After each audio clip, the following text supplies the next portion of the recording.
bail bond edit 2 sureties early hours no yenyanentie enra yensanka lawyer Andy appear could be ewe fidie so but eche ena bete say wakasa elsewhere say empono omo enyamu baako na aka baako babu tie enra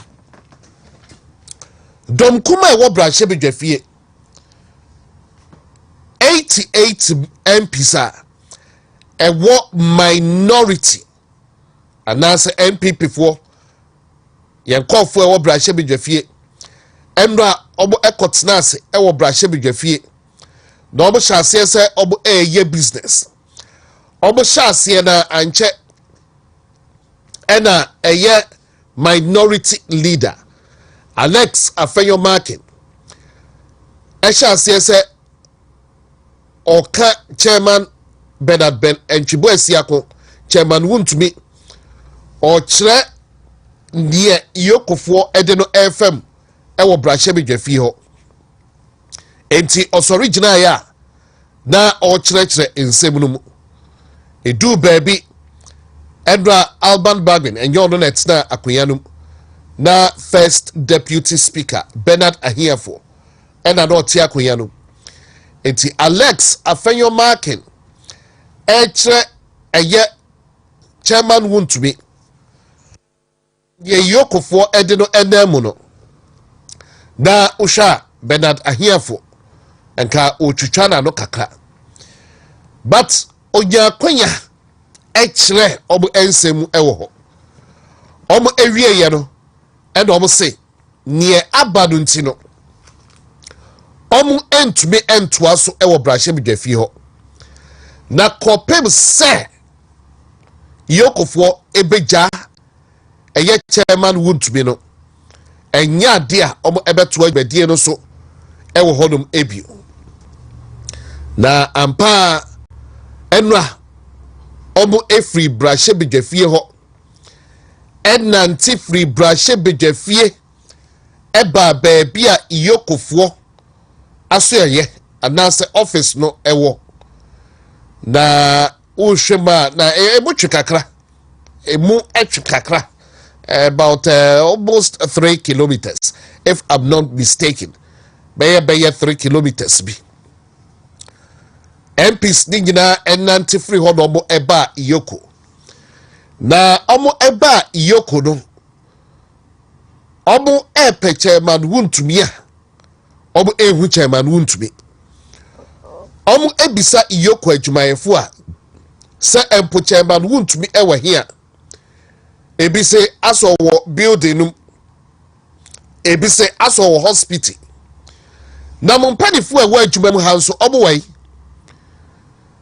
eye Raymond Acha eye Raymond Acha ena oda yokwa no sisei titi Raymond Acha na the no Chiroba Chronicle ekire obetro edema is Enquirer odwa enene President Mahama ayenu yoko boss no so here obisi yehu no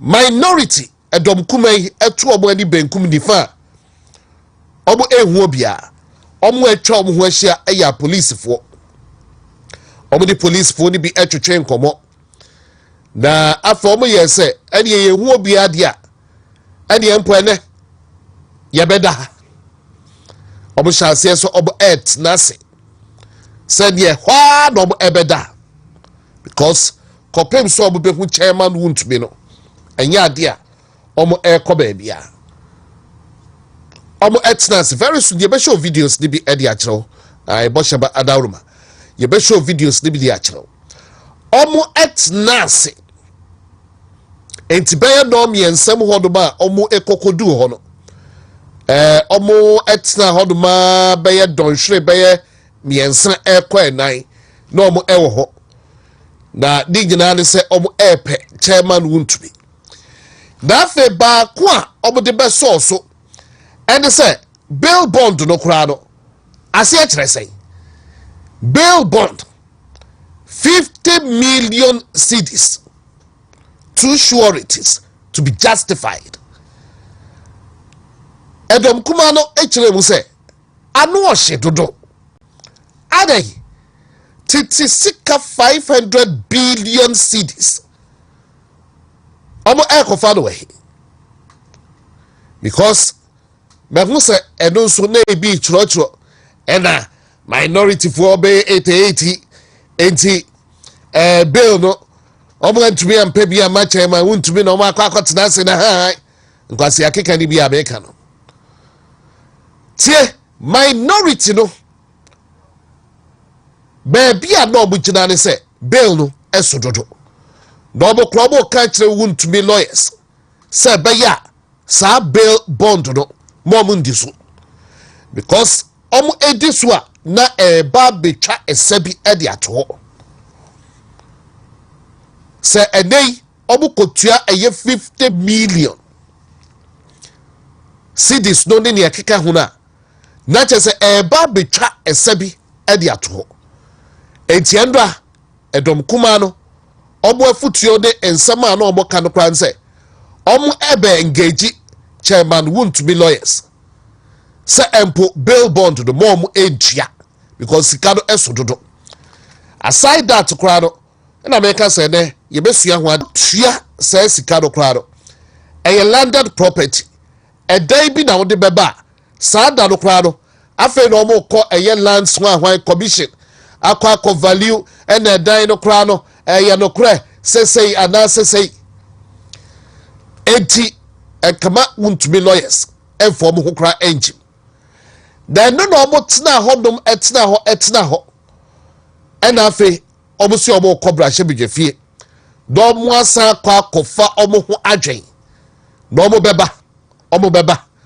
na omo ho kwan a enei omo di asem no ebefa so enti omo be kobra hye bidwefie na enei omo asa baba beto aso enti ene enche ye be ko phone lines no so ni akotwetwe nkomo ene ye de lawyer and the appear kubi one of chairman Wontumi lawyers ye de betwetwe nkomo ewa fidie so ye hwese ye nsa beka no aside that ye de parliamentarians ni be betwetwe nkomo na fe ye gusua eguso say ye pese ye hu baabia chairman Wontumi ewo by 3 days nie ye nim baabia owo adai o mai ba mu enie enti we de boheba e de footages ni bi to eye TV no so a eno ayenkotie nsem ni bi sade e koye Frank Anodom pre ene wo short no emu no enti ya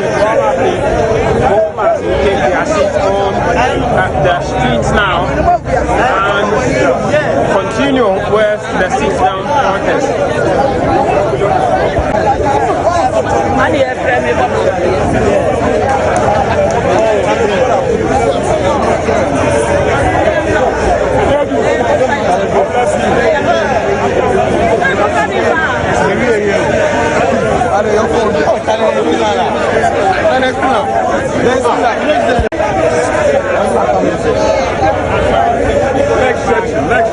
Let's stretch your hands.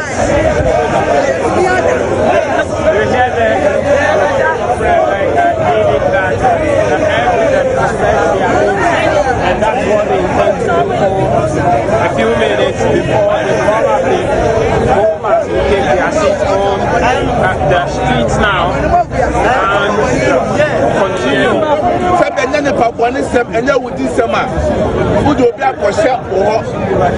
More than 48 hours. I man the chest I would be for being show more than 48 hours. But paying a person in the show. What's your offer at their property? I have 50 million Ghana cedis. 500 billion. I don't want to 50 million Ghana cedis. Don't send our Ghana among 50 million cedis. And now when you say Okasa Bona, a bad dancer with Makofa Abba. And decide ya Unaya. And then about them 2 days, 3 days, 1 week. All that's what them say. Sir, I tell a condition now can show to 50 million and not yet the Baba and the Babette. Every said Domo can a Papone, Adam Bonnet, Bonnet, and Tomkas Assembly. and let's share some central for Moha, Munina Munti, Momo Bia Hundia Kosu, Sabio Casabia Cassia Mro, Yaninkaso, and 4 years old, 8 years old, Abanda Sessa. And then the Papuanism and then with this summer, who do be for share more than 48 hours. I blame Manchester with me for being show for more than 48 hours. But Payenti a person in the show was to offer at their property a 50 million Ghana cedis, 500 billion. I don't want 50 million Ghana cedis. Don't send our Ghana among 50 million cities. And now, when you say Okasa, a bad dance about Makofa Abba. And decide ya Unaya, and then about them 2 days, 3 days, 1 week. All that's what them say. Sir, I cannot condition our Nkansah. First of all, the man was invited by the police. He made himself available at the police headquarters. He was interrogated just at the entrance of the police headquarters where he was exiting. They pulled him out of his car and brought him here. We didn't protest. We kept quiet. We kept our car. His lawyers came in. They went through interrogation. The man is unwell. Then they say, okay, they grant him bail, but bring surety with justification. The justification being landed property, which is titled worth 50 million. Such an onerous bill condition. You are doing investigation. Just let the person go and report himself. It's not to me a flight risk. A businessman who has radio stations, has his businesses a fixed place of abode. Clearly, it's like showing Wontumi where the power lies and using bail as a punishment. You see, we can't do this to ourselves as a country. Sometimes you hear people saying, oh, it happened yesterday. So for how long must this continue to happen? We create a vicious cycle and we say we are practicing democracy. Look at what is happening to the Chief Justice. Look at what they did to Dr. Addison. Look at what they did to Abdel who was in charge of our security.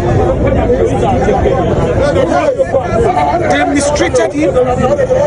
By the way, since when did Yoko start creating this new condition for bail? Bring title document. And the sad part of it is that you will come here, they show the officer to do the inspection is not there. Go and bring valuation report. My dear, we need to send a strong message that as a country we must not tolerate this. You get power to govern. Some of the hawks in the NDC,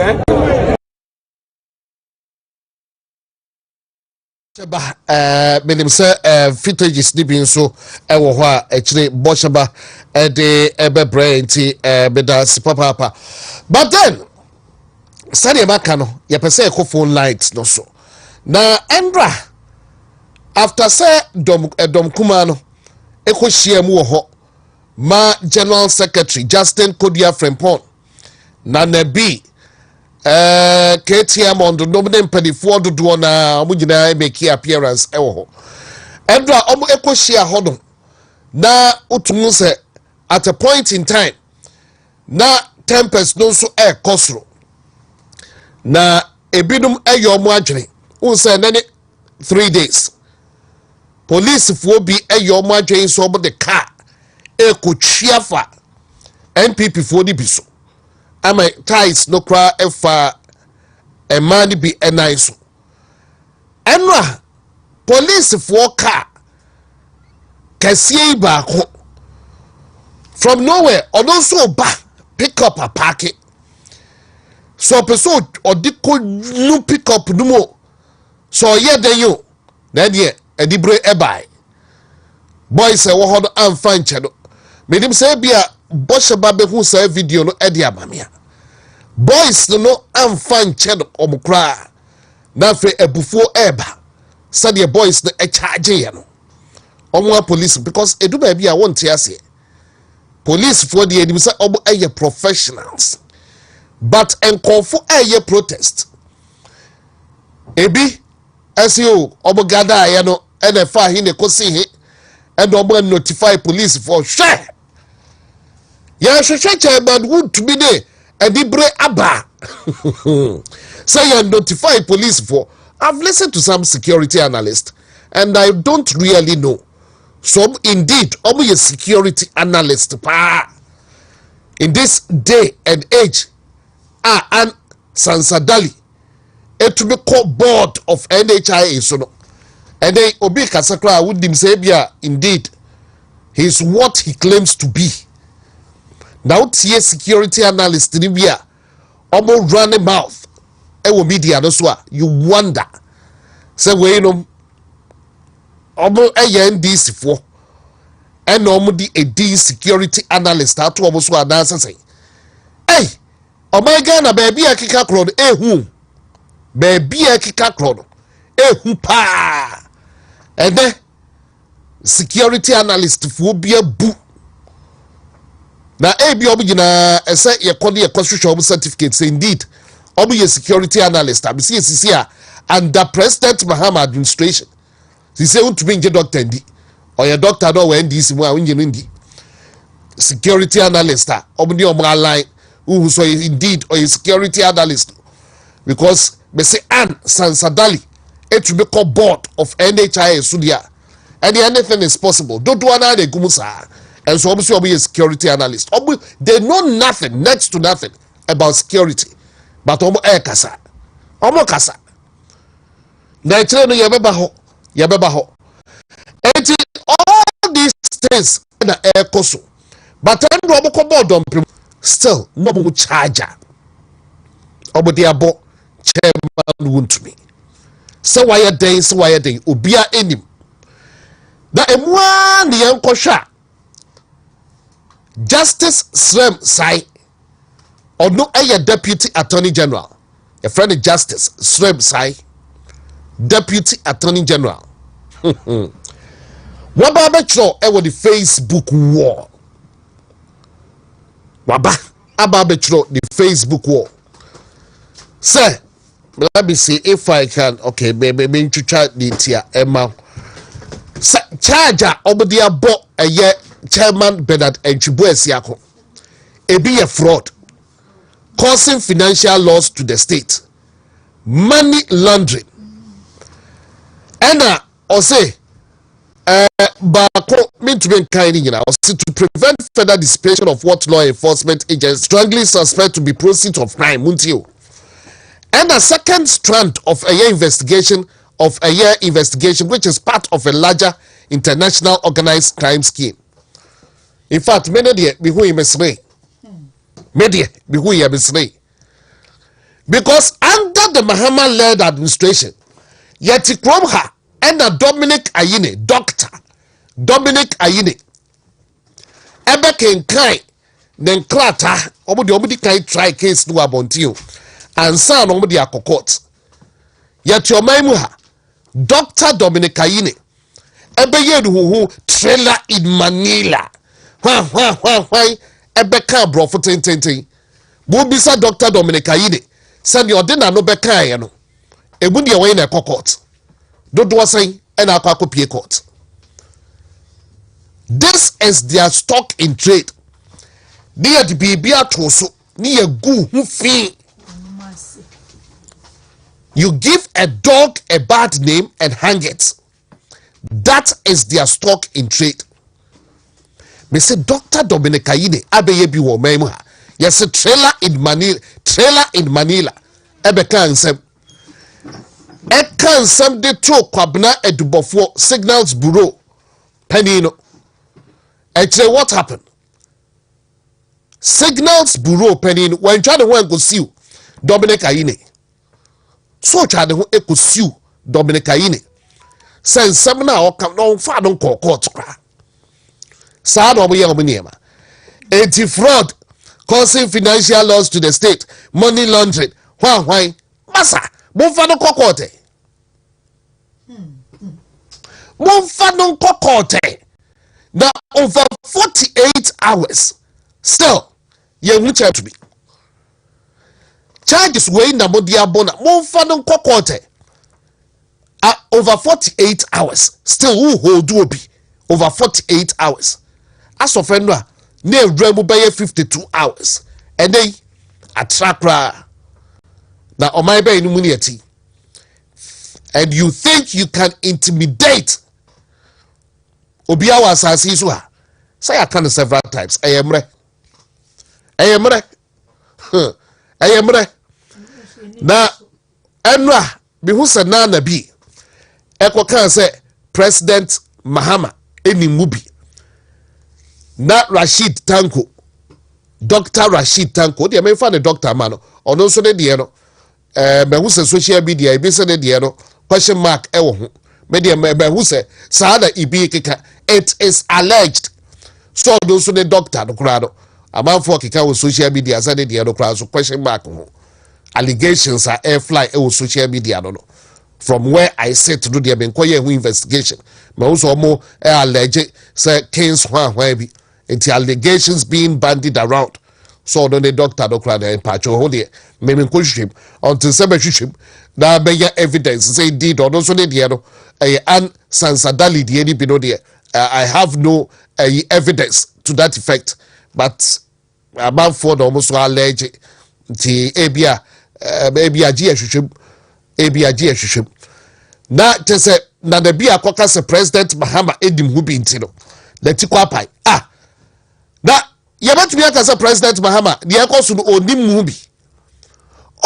hu bi ene se de enkoye president daily briefings president anopatutu to make us say omo command briefing de ekoso wo maimu ha bia no President Mahama knows about it. And so Dr. Rashid Tanko, what's your problem? He very much knows about it. Because our president didn't engineer air cost no one. But me have a phone call. Ye nimraso. Ye say, now what you ready? Hear no evil, see no evil. And you tell me the president doesn't know about it. He knows about it. Ye cost be an udim yekro.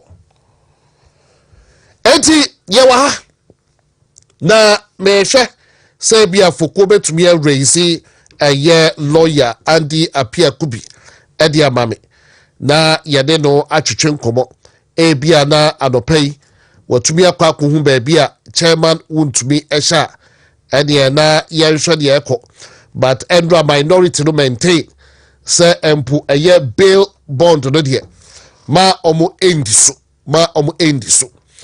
enti yeti free lawyer Pierre Kubi ho na justice Strem sai ne hwan no de fanto baby Nkansah na kopinse bia ebehu said nyina court no na we can better speak to it for now no de me nima de krantia the Facebook wall he took to his Facebook wall eho enasisi obu edi asem eho enobu di asem taking to his Facebook wall no abetro bibia e de ato odum na okọ yokofo no de ehu om yente omonka and that chairman Wontumi so hospital. So that's what's happening. So just stay glued, keep your fingers crossed. Very soon yabeko phone lines no so na yakwa akoye adwuma p na makacho say the lawyer George Oponso ebeba ha na mone ura Andrew Esiama or former DC na ya ra in to get a better understanding of charges ne so whatever is happening. It's lawyers so ebetena se da no pay na ye rewra sa enkomono emu enyina ma wafidie no enha Wontumi TV so enie Wontumi Radio 101.3 streaming live on all our social media handles Wontumi TV on Facebook and Wontumi TV on YouTube. I don't know. But answer the crossover to us. when you know Kenfuano, a 7 year, and they say Nkansah Dali, Yente say a chino. A 7 year, and they say Chairman Wontumi Equadio 3 days over 48 hours. But near a shamu ase right beneath them. Nkansah Dali. You then the hips and then the toe. Oh, a beautiful daughter of Eve. Na me ma sodom abem. The post to be seemed to suggest say he was the personal doctor of President John Dramani Mahama. Hey, President, Yamina, ama when you tell the mo, na kaway owo panye body bia. Neti NDC for Chairman Wontumi Machina chese ye Rambo Star. Wontumi and Fasa Rambo Star tactics way be. With all your intelligence, fraud. Why? Larger international organized crime. eBay international eBay Airbus scandal. International eBay Airbus scandal. Sure? With all these apparatus, I cross state no under President John Dramani Mahama and Nkansah Dali Dieno. One who saw a fake doctor. One who saw a fake doctor. E be a 2 hips no a deceive be. But yeah, sure. And right, me share that to me boase. Every day, a year 7 major cases are NDC for buy. Omono a year free court. Obo filing notice. It was withdrawn. And me share that ekin kind yina bako. NDC and the selective justice. I don't know what practices you say. And the catcher, Sir Isaac Adongo, honorable, ebetna national television show. Ebe catcher Ghana for Sir Empono, dollar no Wontumi ko you dollar. Ebe Nkansah makasiye. Me say a blogger, a friend Jeffrey, the side name that be refi. Blogger and so koka and sema Isaac Adongo ka ye nebi. Odono de court e did that too. Isaac Adongo career ye no honorable a career na. Em say that de chi was 2 days afterwards. And also publish e dey odo de court to share ni ma di mu ha. Enti ye jail no 30 days. And so honorable Adongo ebeka ne de no de bank no the obobe ya ne so obobe correct niema issue statement. Enti emra no echibi na ejabi. And Nkansah Dali, it is a big offense ewo maimu ha. Impersonation. Say ubeka se we doctor now ye doctor. Ye jelly be 20, ye jelly be 18 years. Ye jelly be 10 years. Ye she so the hips and then the tuno. Ebe fanda etinu akwa. Ye di ye ni ena eshe. Omo dina kwa akoto board so. Expose no bae no. Ye omo aye ni se ye yi ni din Ephraim. Enope. Eno ni ye bisa enope. Ana se wo bema emra no abite no. Ye nyina ye show edim guasie kese sei. Na Ghana medical ya ko yo mo se ye hu hwe John Hopkins abrochi mo se ye hu the details bia. No nam krom ha e wo panie bone. Me wie na me de you know ya ba hwe se boss ba be tubia pulu ha ma me. Be say me mama wa kan ni post no. Order President Bahamas say we are the personal doctor. Hey! Also personal doctor. And I do boy, yeah. Personal doctor. A personal doctor. For President personal Mahama. doctor for President Mahama. Me boss about the atuso. Ghana. The about President Mahama chai. Na just say or what panye. Ya media me dada say. Hey. Kope what panye boni you. Video here.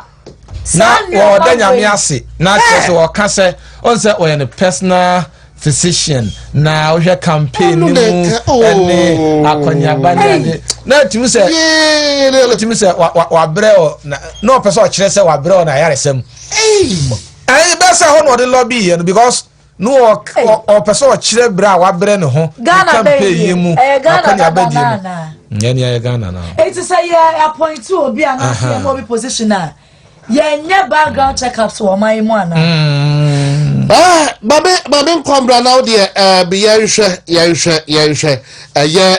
lawyer Kwabna Buatin MP for a year a Jeso constituency yade lawyer Enchuchen Komo na yemran betwaso na lawyer adopa yemawaha ebawa kwaba yejumadi yiso ya minia mejusu mamenso memwache na menchia etifu nyina nso yo na honorable so wapomu ya adopa idie apomu ye sunsumu no na abutu kakra arewo kakra na ebufu nso bebiri apomu die edi ebufu eni arewo ni wo mu yameti ase na honorable enra ubetumi awalk here true enra yehu se moko brashe bedwafie already be a video studio ya hwe bia fine but yehu se moko brashe bedwafie enra anopa se moko dijuma na fe yebehu se ba walk out every brashe bedwafie aba be piemu ewo iyoko why dey for ye enantemu mo sha se obrashe bedwafie no de ye mu bi to be enfollow na ye hu se empo no leader kasa se mono de mo nya adwuma no bio na emom no mo ba yoko aba beta mo nua chairman Wontumi achi endo asai na ne ma ekoye yo medasi bibri na emese se de ye no enra no eni ye nkebi mami nkebi no a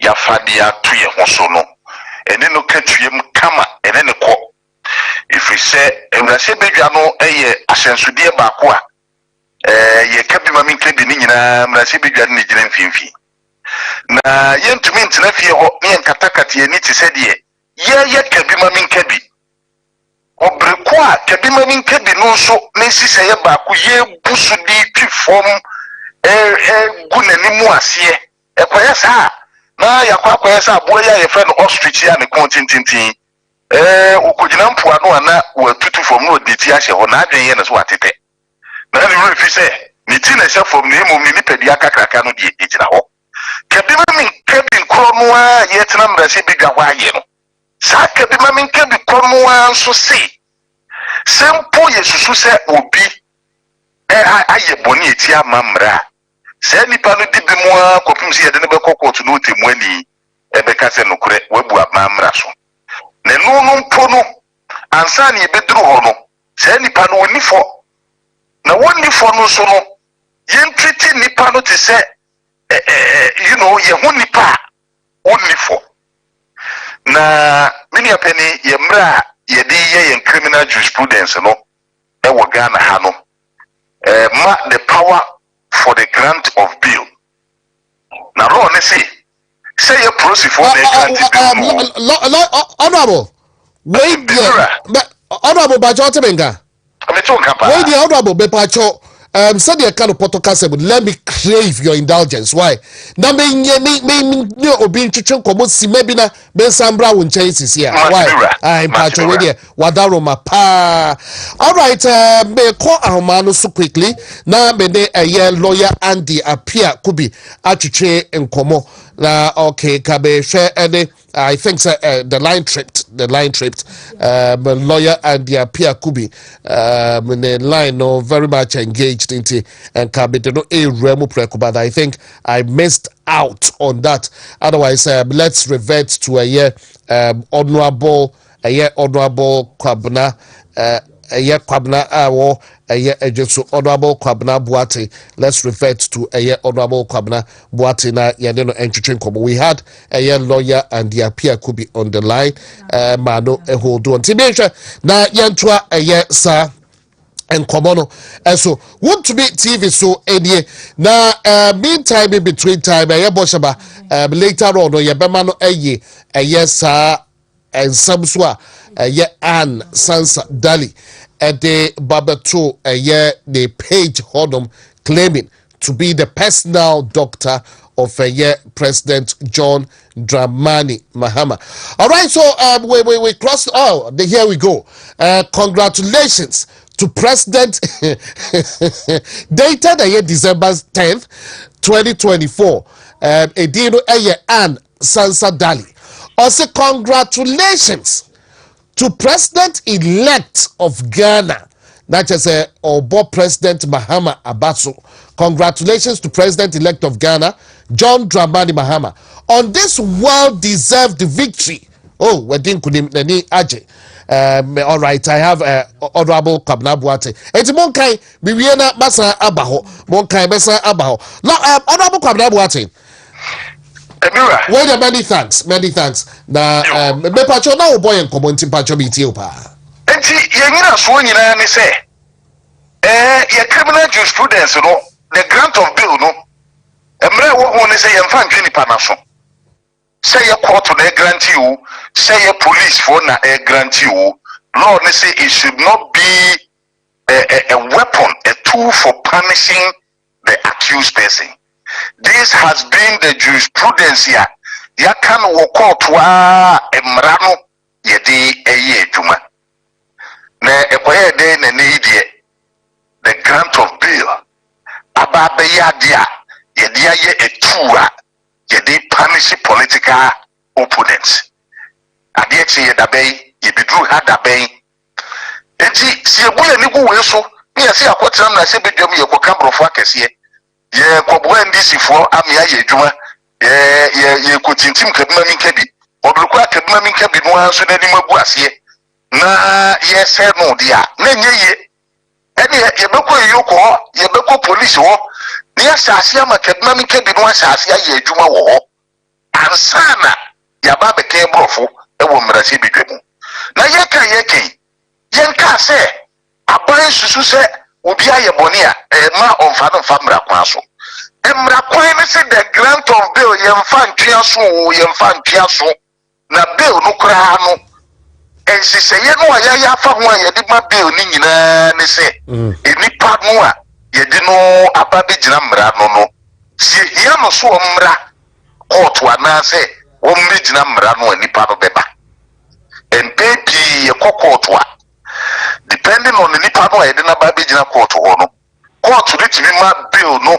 on self recognizance enipa no Nkansah correct me gina ho e man ho bill if he say and benefit city kese o toro twade a wo mfom no obi asebi wo din obi asebi wo abusuabo obi asebi wo ajapade obi asebi wo namba bi akwada ya wo ne kura betia transa chensa so asimi no nipa bi sanko hia mpo se obi ene beba be gina mu agibe ama no ana se ye twesika twitwire dibi ede eto no so if you say emremu e beka se nipa na nye flight risk wonye obi a obetimi abalance haban bi achi ayerwe no a yemhu no na yewie memu hefa emfikyire be na chama Wontumi be fa obi antumi nka se chama Wontumi na ekuri enti nipa bi say no the jurisprudence of the law, the wisdom of the law, ne say ono apret mi gina waka say wa wo ho no wodintie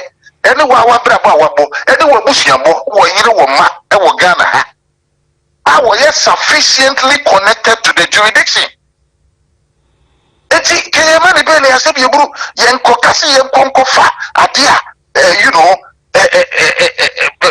bursoa enfamra me ye nanso ye hunu say enye mra de ye adwuma e amanyo na aba no ye amanyo no se se de free Jubilee house ho e de dura polisifu akache amanyo no free Jubilee house ho e de ura attorney general's office ho na ye ya na ni di nti you see, appeal to the president. Maybe mom the sabro for me jaka. Because my penin one yes idea. Why are we appealing to the poor no say tra? Meaning said the cost no. He's sipping a glass of champagne over it. Yeah. He's sipping a glass of wine over it. Media, I'm not appealing to the president. I know there's a drama that is being played on the stage for him to enjoy it. Minim adekodia. A woman, a man, and each who said, well, ye. And yes, sir. Lawyer near my jume confuse my cases be the grant of bill no and yadi was a many panoka appreciate for catch. And I say, Emmanuel Equidemu, and now Emmanuel who be because the kind there's a constitutional presumption of innocence. Na many a penny adia misruni adia yemi and they say that action be a year koni na eno anadwumeda wa na me dwene say said ye Haruna Drusu catch your parliament no say abaya sisa abanko what you say Ghana kunya wo betina so afebo na bia na you are not thinking right. At least from 19 Fourth Republic said ye yaye no bibiri bibi be catch you say obi adi wa kunya no obetam dia kusi ni fi afebo ebe sisa ebitimi ya yimfi 9 hwebe mfi modwe na mfi modwe tiri no wo a se uye yoko boss ene de wo bre na aso no surochira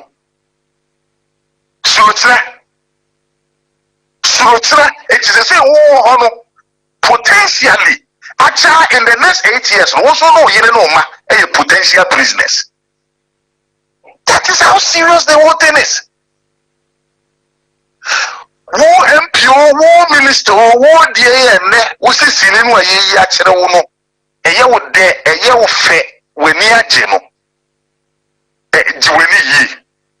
Se de Yesu kan ye no. O se munnie, mo amo sere ne ade bi abije betia momosu. Enti se we mo na chawo, se hwani o, national security o, die o, obi bia na wo se wo de tumi bu no yakom. And then NPP the Bema Womo Hojo and Brapeni, we've gotten the intelligence.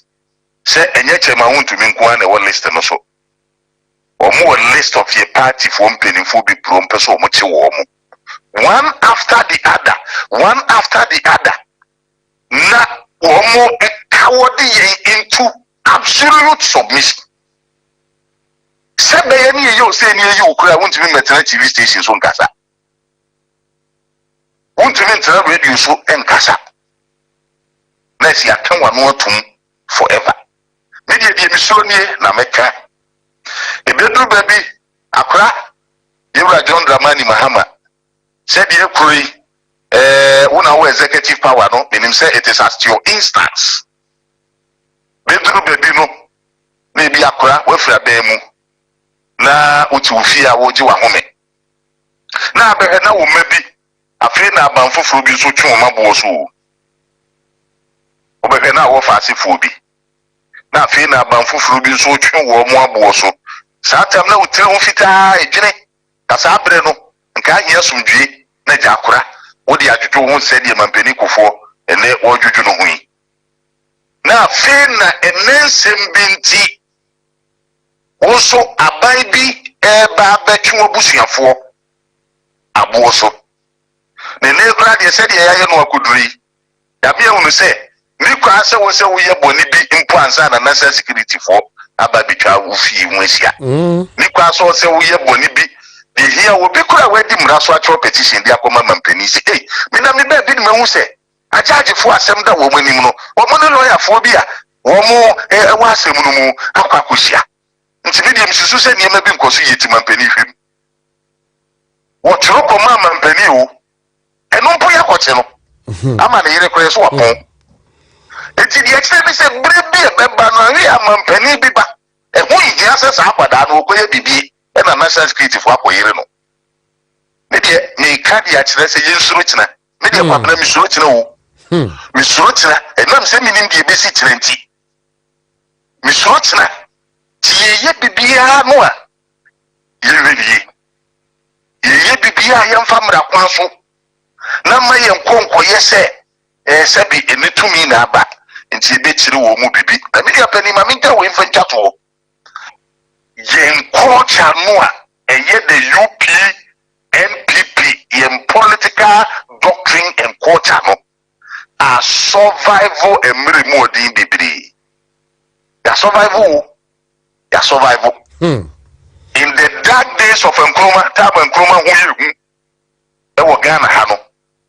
and of course, history has it. We survived it. The UP tradition survived it.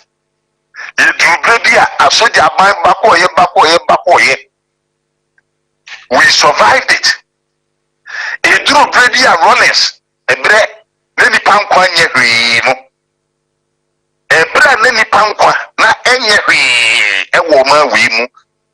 under President Rollins, we told so much a survival here, Apia Menganum survival here, President Kufuor survival here. Na Kufuor do mo de omo boji akrabo ampeni Kufuor num e survival here. Yeah. Enti sabi enye nne ne be wura ye mi empasi o nye na ne ye kwasi ayire no ntoma mu o ye wura mpasi ye kwasi ayire no ntoma mu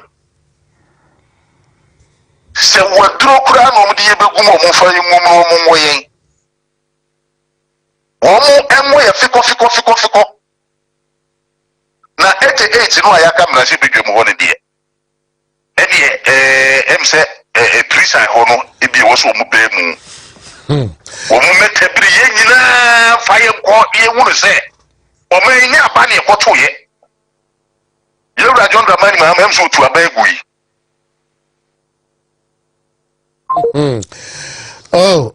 the line dropped, but I think we've had Nkansah Dodwana from a year. Kwabena Buate honorable. Nanga baby sado. Me ba cho de fa no to tsunami bi sado quick one afi me bra so do nchai. Ka be se me hu ene ne omo pese omo eyo omo ho because omo kan so omo be ko brashe bi jafie first to. So omo ebe ko iyoko ho num straight to. I just want to get that clarification free na nchai na afi yento aso ti. Wontumi TV so edie honorable Kwabena Buaten MP for Ejeso constituency. Penina na yade no twetwe nkomo no. Nti mentie ho no emfiri ho na afi yemfa the robo klata mu ensam no embra still.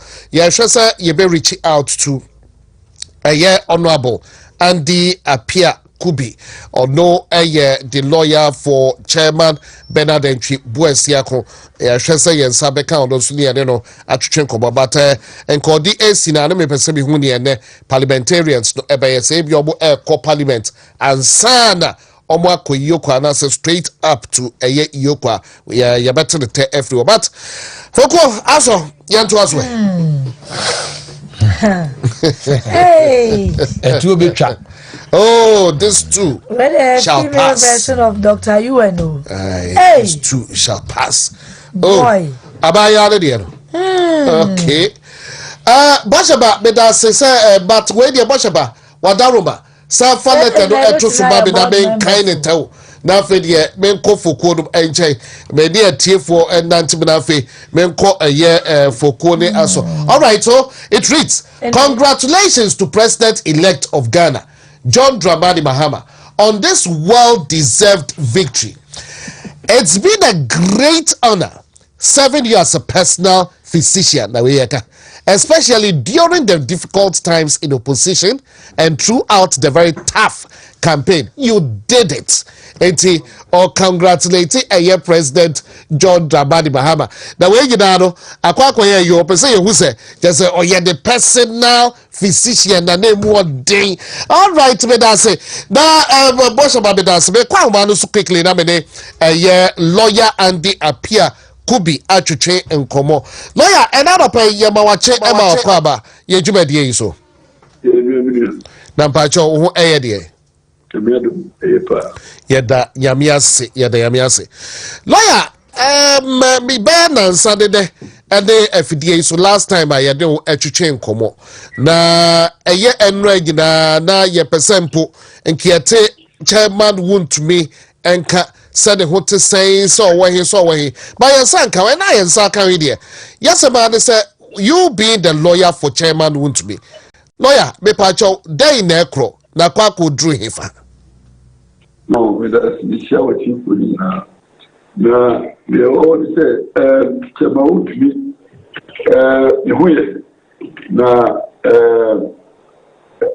investigation, so called, Yoku Foyen, about me, are providing answers to questions that will be so far.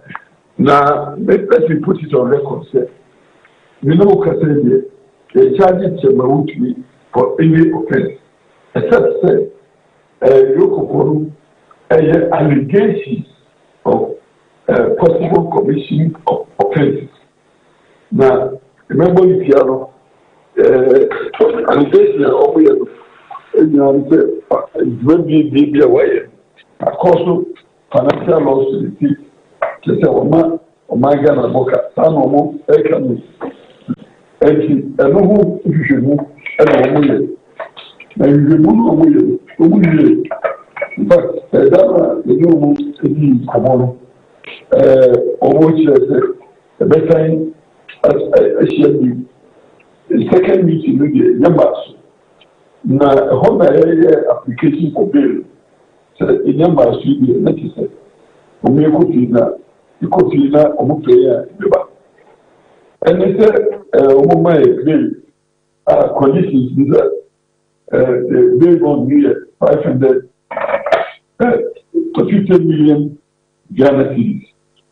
Now, 50 million kilo. A little million, they sureties. The turn a gentleman for hand. A little million, a little million, justification, or justification, a certain day, the pandemia, a big blue, says I get to use Abba. It's alone, sister, you can be one. Every the general over the Padia, that's 50 million Ghana citizens. It's a no wonder, you say a bit in your so far, Yai, Emperor Koi. Now, a Bebulo, never knew. And I couldn't say, you bring sa Shayano Jaco. But I couldn't say, so it's a court. Now I could be a court to say. I didn't obey a 2 years soon. I make condition a true hash and I won't pay. And the court you hear now on Monteso. And the court in Teso there, and there could do. Now, Nona, Serico. And ya boy. And then you may file a process. I go court. And I don't forget to boy, I mean, certainty. And then you have work office. The day I give you a meeting at 10 o'clock. It's also for the Japanese enemy by the edico. We call no order pass. There's a candia. Now, you're queen one. Yes, idea. There's a cocos. Now I could make out a stable so not be city queen. Because Andrew na budiano minority and say colleagues and only more brush be fie can say enka ade no kra de esodo don tinka bia enka bon corner in this class enka mo meet sa eyi no na mo ma omo etiso mo mpreko enti bia de nyina ne say o kokoti a okay ana yo suggestion ni agintra omleba enti now, say the legal aspect of the trial, almost so much in public education, so senior Omoyano, and the senior my different senior and the Banu April, and in the law, the Biana is so much in Musa, Medawas. Martin, no yam pacho we there. We said you cast a far charge bia emonon. And I had yet what you be say justice from side. Edin ye may be a big good Facebook wall. Say fraud and causing financial loss to the state, ne money laundering, any international organized crime, then ye man be. I don't know. Yam far charge bia bon. Nan ye justice from side the better hono or patch they say. Have you everyone to say justice inside to say no more na baby a ye bo nipa kwa dulu na se bi we are entire public opinion court to say yeah na a court of law na sabi a nim say ye mo kwa dulu a nye masani na yebi sabi o ye duma ni yes ali enti midi hu ya kakra enti se sa charge ti no mpese mo bubo chema Wontumi a omo prepare charge sheet no mai na yensuso yenye ahomboase ebe defend na se ebe no ati se we yakase wo ha no ati se we yakase wo ha emwa yina kene jumedia isi en so nti bisero pa se Nkansah mo ye na juma na nyame na meche baby o juma but pese le behwe kwan ya yina fasidi juma na satisfaction and say charges we expect these charges to come to us as a suspect now is to prepare the necessary responses and from memory pass officially charges no Emma Wontumi. It's not just officially there. Yemfa charges no Emma. Ono aso ni se man sa na could be prejudicial. It's just almost a sa. As I said, we try so more charges there. Some charges no the corporate and corporate now has to respond appropriately. She just seems like the organ no one can stand again or now. Fortunately, you should say Yokophone so Omona petition attorney general's officer no more and ask that probation is be by the ask we speak in there conclude investigation no more money say there will be another round of interrogation. Yes, so you say we submit ourselves to it. Science and seven church no about Katamuni about the premature. But lawyer, wait there, Ubetumi Abuaya Kakra, because someone wabonte be person who be who. Say be obokasa another round of investigation into dear bank. And no near the kind pano. Said ya be ya we say you know be free on. Deba sempa no money marker.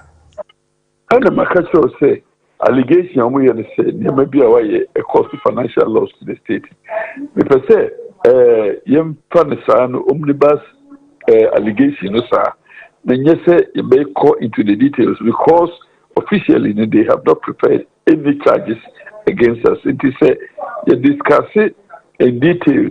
Say and that prejudice the minds of the public. And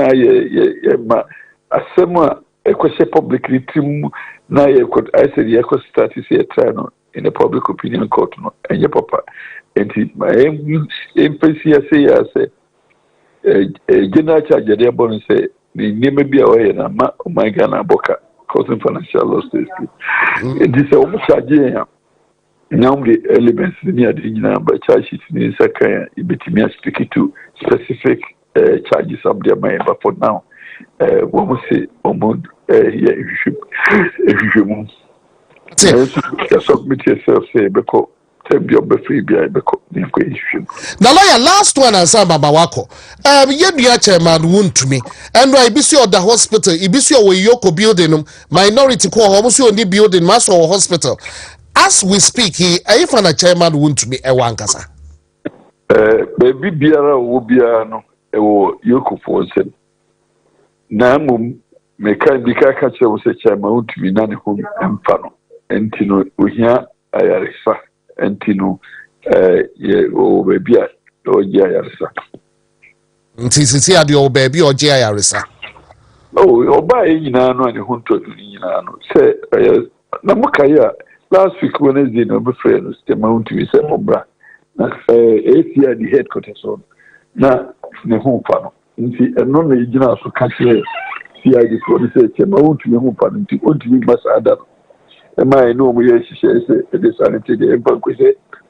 Monday ejade kwam enti oba e risela no ne ho to yi nti stela no ogosu ye ni treatment enti enentina akoba se sabi no o ayaresa bia ehye na ayaresa tinache so hospital na lawyer we dey wada room and patch the busuafo atumi de omo ani angudo de sabi o kasedi de nya de busuafo access to emu me am ye lawyer ni de ya bi ko hwe no enti amfa we see me fese ko hwe se dia ni hu na bi ba endo ade na chese de ho ya fine oni hu ye na san na na you see ni no kwa ni kudi di enti ni hu ye Mate lawyer and appear could be pay Wontumi TV ya better was say de wadaji why okay and that's it all right me better lawyer and the appear could be so say and name or say obo ehwe futuo no de free minority de nche abade but omo ehwe antintama omo ebeko court na omo akwa se court betumi aye bail bond no ho bibia but omo kama kuma antumi yem ose enra ode no kura ehu no ne ho ye ni didi nti yenka yakuma antu yem bibia ebeye fine why foko nanka oka bibi me na didi mu nso hia me so se enra sa do kan ya meboa se enra ode no kura didi nti mempa ne yem ma no se ne ho ye na just say no dey say owo hospital just oje ayaresa what else about to us once the hoye there na just yankoyanim hey never go bongasa asakase ana also per answer sadali doctor bitis sadali there overending says ya for cry betimi apa as a board member ama bia o na do you see any background check up say fiti ya ni aye oh yeah pin na mama osu ade we kire ho pa na o tie kire ho no fake for the pigum because doctor dey any investigation senke any other way bi anka me mfa hu by doctor dey any pankwa na ye kan wazem di see ayo nipa we betumi awo pa ne obetumi atwere drama asa kokoto no mo fokuo hey any Ghana enti you ana Ghana foforo bia sankrofo we mo ena wo se atwe omabo so ne ya cheche wo mo ni ejai baby enenam ne nyoma ekosue eh ja wo gan oshu oh there is a pouch who back say oh yeah so doctor what do I do a female version of a Dr. UN that Dr. UN the branches baby wo ba na ne dia na aba na ne ehun ye Ghana ya ba hwe ya de ahwe de ade so bo emfa no nkwe na ye wu so mo be prosecute no so ya yi na free so de na de baby what's next hey but foko ye kwa ye ni be na brofo picture kura ye to me kofa na de tia sisi so de aye hey na iti foko o se be ye me be se okasa Mem kasa yode. Fama Bosheba me keke. Bosheba me keke. Bosheba ha. All right. Yaba no so de ne aba. Na aropa isi etrase aso endupa ene aka mwasem. Ni yabon wo de rodi ama we nye fake nro bia. Enro kan no a. Ni yedi ho kwamo de atrase anso wapomodin no eho hia yen. Eruti na aropa ye kanfo Ruta Natural Products edi ama wo no. Na enro we enamiensa 2023 ena Lagos ya pomu baby a yekire se de sifra frandro ene FDM penifo ye hwehwemu na ewemu abede de ede pefe se nura e baba bo Ghana mafo na boy ye ho bipa eye Ruta Natural Products na se de medical ye no medical kan ye no a enuro no ena miensa anope Ruta mixture no ebeboa wo we no eye nubna kan mani nkoyine na doctor awawai afa befu mfidie ni mu kama Food and Drugs Authority penifo agye to mu say ye na no pay malaria fever no de ana ne kodie wo no de etete wo no say de wada na ye no ene atiri de yare malaria na namo eta no pay make a full Ruta mixture na de ama wo so this ke bi hu po say na no ka boso na no matoa Wontumi ni di na apone so no ayebo ho a eye Ruta mixture na no mbie na anu ada ka malaria kama to wo na menya Ruta mixture to ba akupe a me bobo ye ena no pe misi hanu mu a ma no den no na Ruta toneke so babi na eno de typhoid yare ye tenete efri ni pedwe ma mo ade ho ebeboa wo pa pebi no nom na entu ase efama na Ruta life so ka ho bi Ruta life ba ye wuhuru ni pedue ni mu said ya no pe bia ye tena se ye ka ye se watade no eye fia wusi wo ka no anope usoro ya tache agbo ho anu awodi akobo nsomu a ye kwahoro di ama wo no oni pedua no soro ye wudware ye ansa na wo kọ adwuma so o se obrashi wutit trese wutwitwi wo sere so wo ansa na anope wo kọ adwuma so Ruta life also de wo ye ni se ni pedue ni mu sa fi ni nkeka wo ni nyina ene ye die free ho no mo ama wade wo na empo aduane a enra na dwudi ye no a entumi and digest no o sorry no pass wa ye cheko obi kasa ho asema anya bufuo kra na obuofu enya wa eye aduane na ahye so a ama sansu no aba badue ni pedue ni mu adope make am for Ruta life of the amount ebeyi sa ha no nyina de free ho no mo na adope baby ye to endupa bia Ruta Natural Products in Rome and saying a way so and I say be can say another person Dr. Kasa and son and go to one among swa Dr. say friend and pay 0244 485632 0244 485632 Exodus Moringa capsules edro tatahia aba enene dandelion capsules no na yakare capsules ani yakare to paye to ne paye I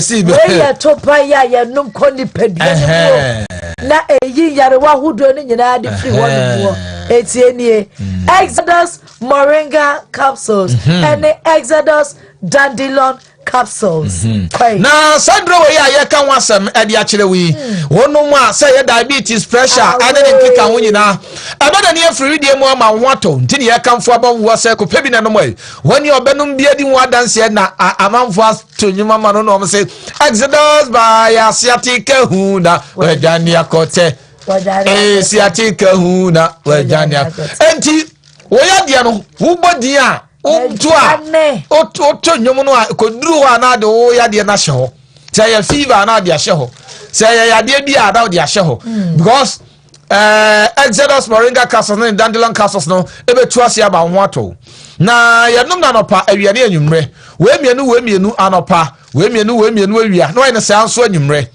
we ene say awia ye woni kokko wa ha ye woni kokko wa ha ye friend say Exodus for you na no sam odi atere be sa ne mprennan ba akofo de be so na waka di udi aba me de say na be oni padua mu adwuma abwenya wodin foforo bi a ebeboa wo papa yedi na no pani anwumre empani ne mofra nyina edibi na empani for kura de say anti aging emamo enti obi amomodin se ne nsa betumi akabie na aboa wo enkwada na omko school no nso ebia madwiri mu dako enti so ba school mo no nso nibi sani yade no na ebie na dwene mu saw yade no na ye anti aging oyedie no ni poapoa no na etrere no na boa wo enti ne yese kopabie na kokko no kra de obenya bi wo supermarket ahodo binum ti sepo kutrade binum ni ade na opani edro ni nyina bia Nkansah bi dikoko ntimi nnum to paya na me nnum to pa mi nikoko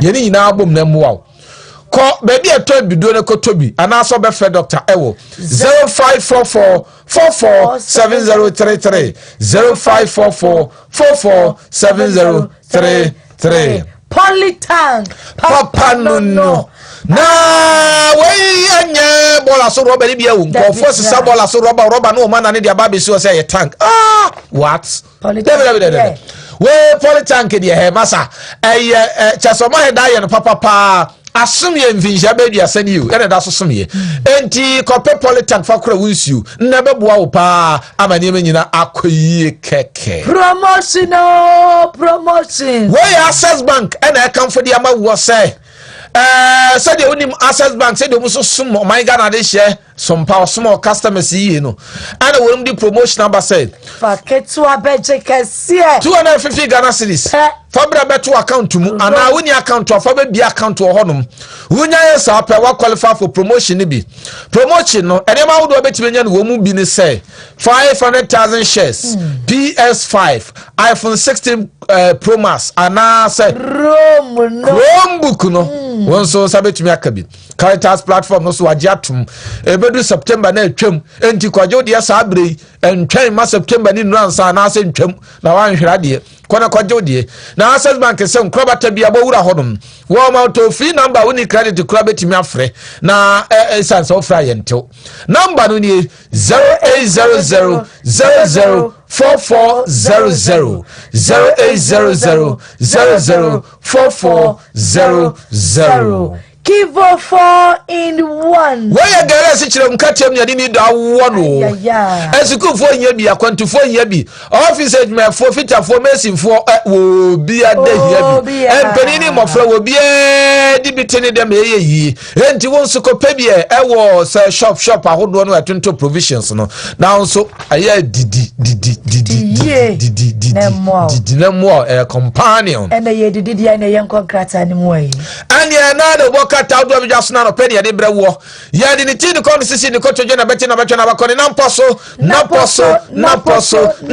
bedru ha ye twani ti aka no o b d ni achira se said obia bedidi amen peche daily graphic kunini do vokata dem sewa and that you say and na 30th one and the basa internet near sharp 30th so na kada we ya so for you my baptist was say da korope me rebeso eti akada koro na bo se bambra so eti internet no boa ayaya ojuma yankwa na daily graphic aba said ya beya enkwada this year early childhood education ebetimi atum ponti no Minister of Education Ura Drusu onwo was signed 118 million pact no ode ba be boa pa ma enmesia koso said ya krata no akire mu no sa ene da ha nti ni mfoni da ha na mampani 120 days no ana krata no katafato sudu miensa no wode aba beto a kire se ye ni social contract no kire se tumpon na Villarreal no America Villarreal say koso na ya say abiradu daily graphic katafato sudu miensa no asema wode aba beto dwanie wase abiradu say oh my Ghana ya sha ase twetwe nkomo ade efa game ya ka nkofo ho ya ba be ade bia ebeji hini won nkofo mu addiction so tiase ha na say nipa no watomu ntentan waje ne ho anye nti chacha to ne ade bet ne ade na jese nkofo atomu ntentan bonwu awse ebreduru say ya sha se atwetwe sa ade no ho nkomo Dr. Ajiman Rollins ana ede sasemi ababetudwa na yo mo so na so mo de mo twa betting tax na nti o mo nkoso ade no wo mpese obi be addicted na ede na so twa tax nim ti nipa na be fu amana o se munyafo na nipa no nkoso ade na veils azienza okay bia na no omfo aso boys krampo so ni bia no omfo aso but woman tie na yenti mama som e daily guide de obokrata moy na arope nsem yenu pe na me de beche wo ensem ba ko a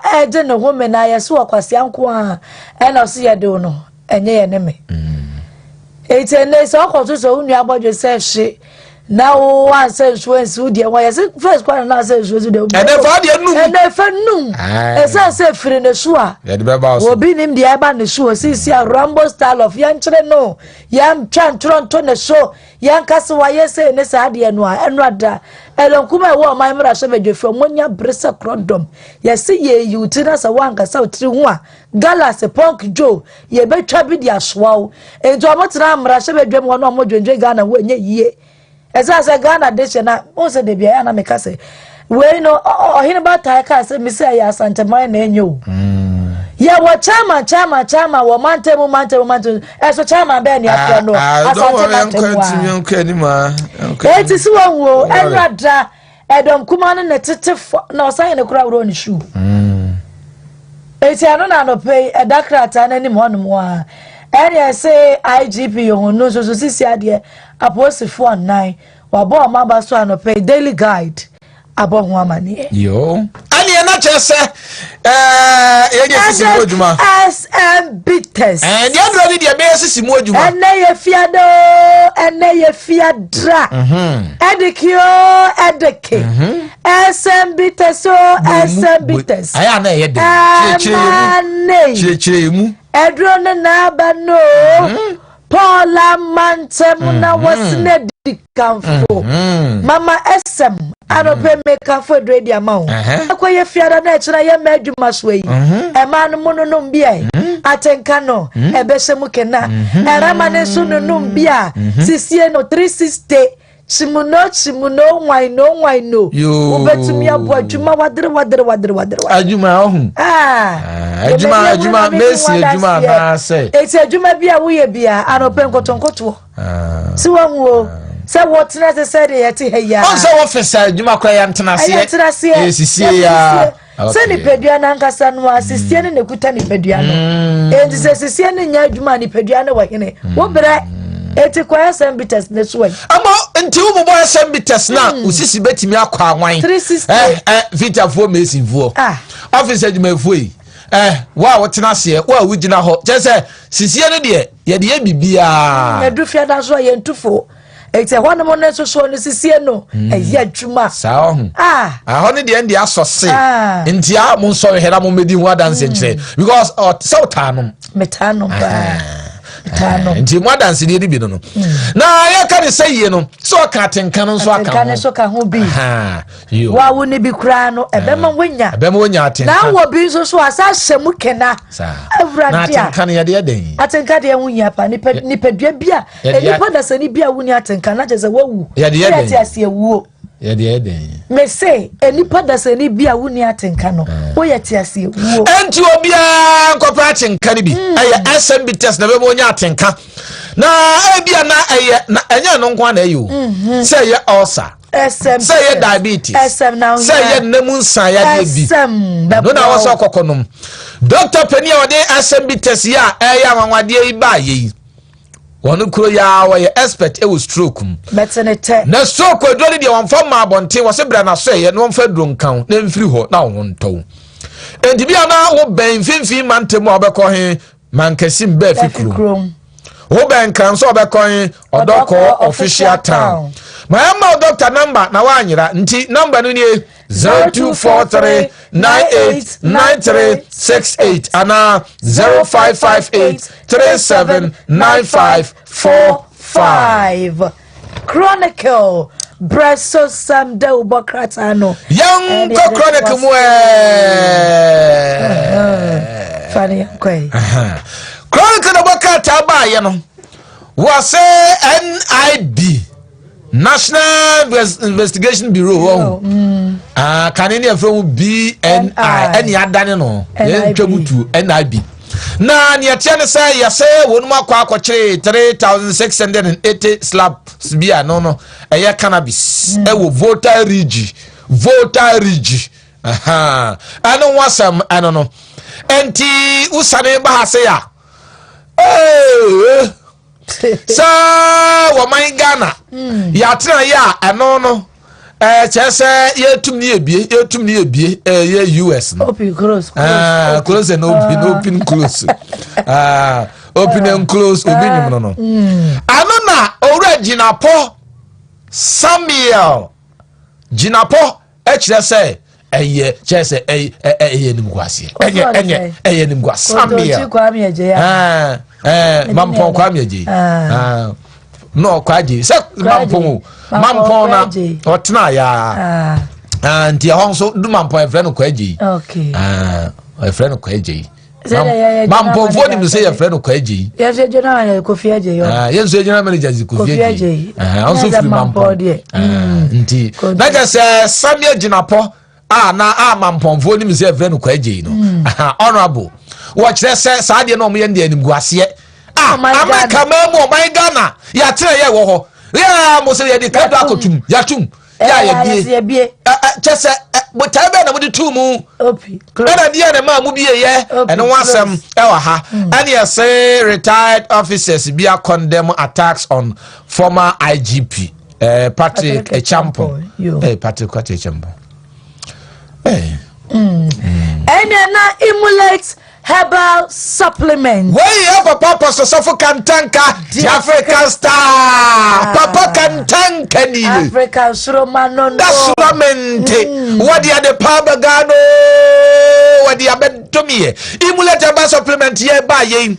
Juma Edia the boy, my God, addition as some kito. Du pone what does you see, baby?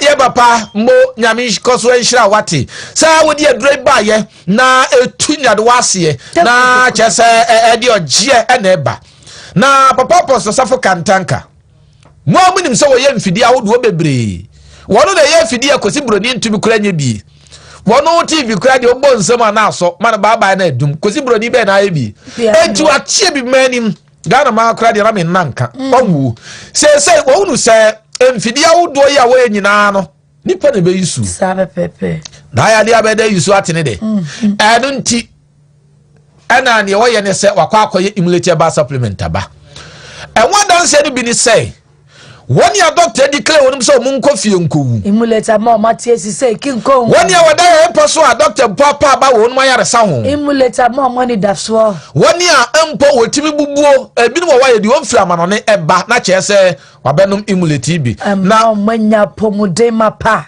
ana afi so woni a wayare yade hudie bi a ese mmodi wa bonten kwa nkro yade no amodi yare no emulate mo na emulate da hye ase deku enti bomodi na kope emulate ni bi ewo ba bia ye ton aduro bibiduro titru na ebe boa papa na titru kra yenya ye sure aduro no mu emulate eye chese adura wonum asensuo na wonum onum a se de onum su a etia no tasteless no sa ani nso ti se ensuo no a na emu onum a particles bi wom e mane ne hawo enyi ntontwene ani fita se ensuo ati se de ensuo tia na eno anya nwono eno anya dedede esi kire nim ana eno anso anya nwono ati se ensuo pepepe particles na uhwia ebi ewumu no ano be ye mu adwuma supplement no enti bomodin ne no na anum wi a sempo ya de hodo ya bobọ so ise sa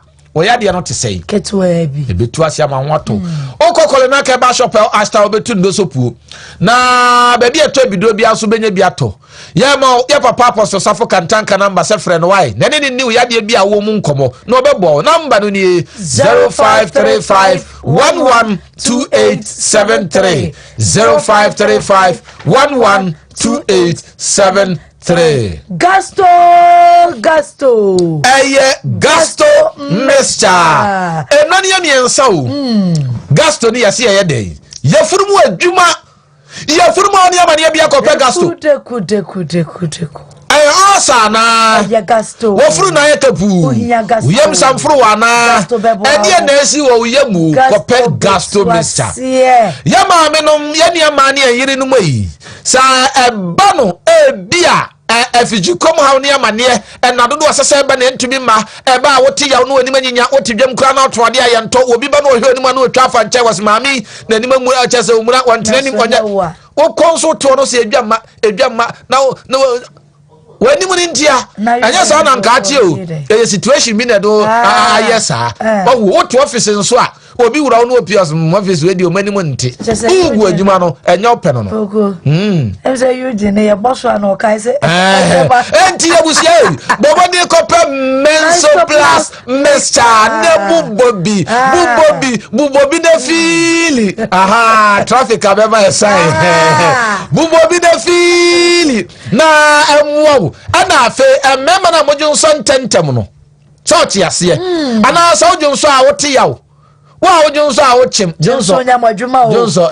yawo junso yawo awo no kra no nya say do awo na achim junso nyawo edi so junso na anyi o so chima ya ana junso yenchim enye chima o eni so junso wie na se moje bi kakra bi de akire ba ne ade mesrawo o yare tutumrika Bema nsunchima bema nchima enti kope onkope de Crystal Plus Mr. Ni nyina yase de Nature Medics ni bia ko be bia to bido bia benya bia to ana so be free doctor ewo 0248778899 0248778899 Ghanaian Times the Bokata Times number ya fa wo mi enkwai Ghanaian Times. What's about we dey manta sunti na internet na boy jumanti. That's right. Bosheba. That's right. Is it Bosheba boy juma Eugene boy juma. Eugene is that obo bia you sure no we say ya you know. Na busiafo yanko ko. Me ho ayo enti abusiafo obi wo wa na enuane ya abai wo so package bi o lebo no na waton e de amanipa akoto adi ene ade on say your FDA Food and Drugs Authority wa ha your Ghana Standards Authority wa ha ene ade wonum na ye wonum asede ye se o mehwe se nyima nyina gu na kwempepepe eno ana eye professor eye Amuna and so dia ba betu dwa no say emra no a e boss ade no ban niam a ye die no say ya no ne say ye aduane say ye de no de di kwa emu no kat first to do me no wo say sa emra no ye nhemu kena ehun hia pa anti ya say Ghana for demand say chese CDD say corruption yankon and afi ya say ya maame ya mampeni abedi akire ya say abaye krado say obey barriers e dey free girls education mu ene ma wodo ya kwansidie e wo maade sua ho no obey e dey free ho 3p garlic mixture we ye garlic kroji oni achi mu nsio e na ye de ye duro tatahwe na adwuma ye no bi ni say why immune system wo fom a ye de tabo ntentem o hia 3p wow nsa na so na tuye titiriti 3p be wo huru ntini stroke ana 3p be boa o ana sebia wojo nso a wo haw 3p be ye free. Afe high blood pressure. 3p be boa. Sugar level was low. 3p be drop. Why kesi abroso? 3p be chon. Asthma na. 3p be tuasia. Na se bia wa furu na yekabu. 3p be ju furu no. Ama ho ato. Ko be bia to bi do bia benya bia to na so be frɛ doctor ewo 0248928824 ana 0201000021. Akwanua pharmacy. Ɛhɔ ne yɛtɔ nnuro. Ennura ya boro so ha nyina bi. Dia ya mo so. Dia doctor betwera ma wo. Nia ya ka kyerɛ wo. Sɛ wo pɛ durato na wo pɛ papa a ne buo wo fam dia ɛyɛ akwanua pharmacy. Wɔn mu asokɔ nkyɛkyɛ ne nkyɛn wo. Police station ne nhwɛ animu wo betimi nso kra frɛ wonum na no wonum adi waduro no nkomo ɛwo 0541600879 0541600879 part 2 yanko part 2 ya monitor na yanko na se de bre no ayayi aso we na why ni shoe ne so de obo bua asa jereja shoe we wa just okasa wo mpe yes e jina so papa ni so okasa wo mpe na I see okay ni din no na ni din e sen ya Eric no Ghana Bam Piara Ghana therapeutics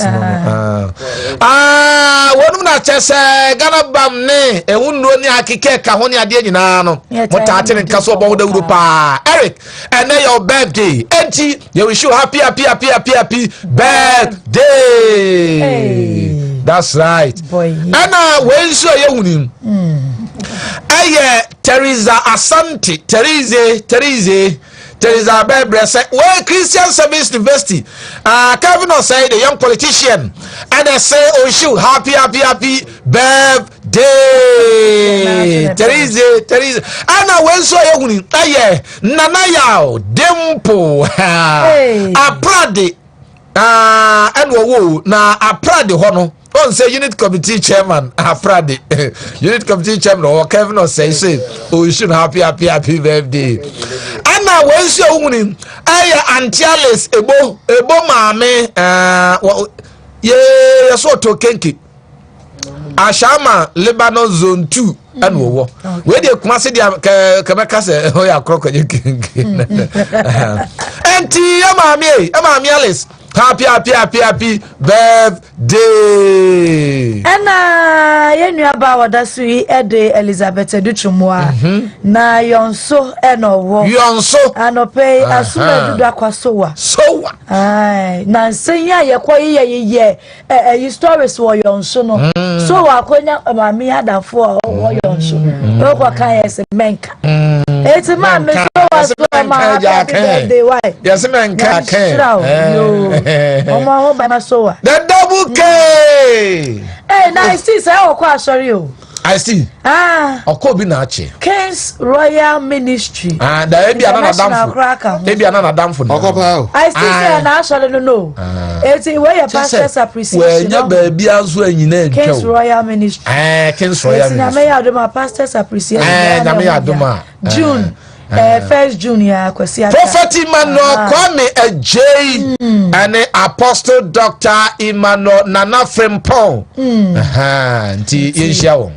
Eti no na keke Mama SM me mama musu papa SM onso aba na me say SM bitasiya edro na keke owia me se de ekuta no dina kwasoda ena efiada edu fiada yentufo na me se eye SM bitasiya aso se na efiada da mo big boy see power I see asore na okoye mwanwe ya na SM bitasiya keke ai no cry yes I cry no cry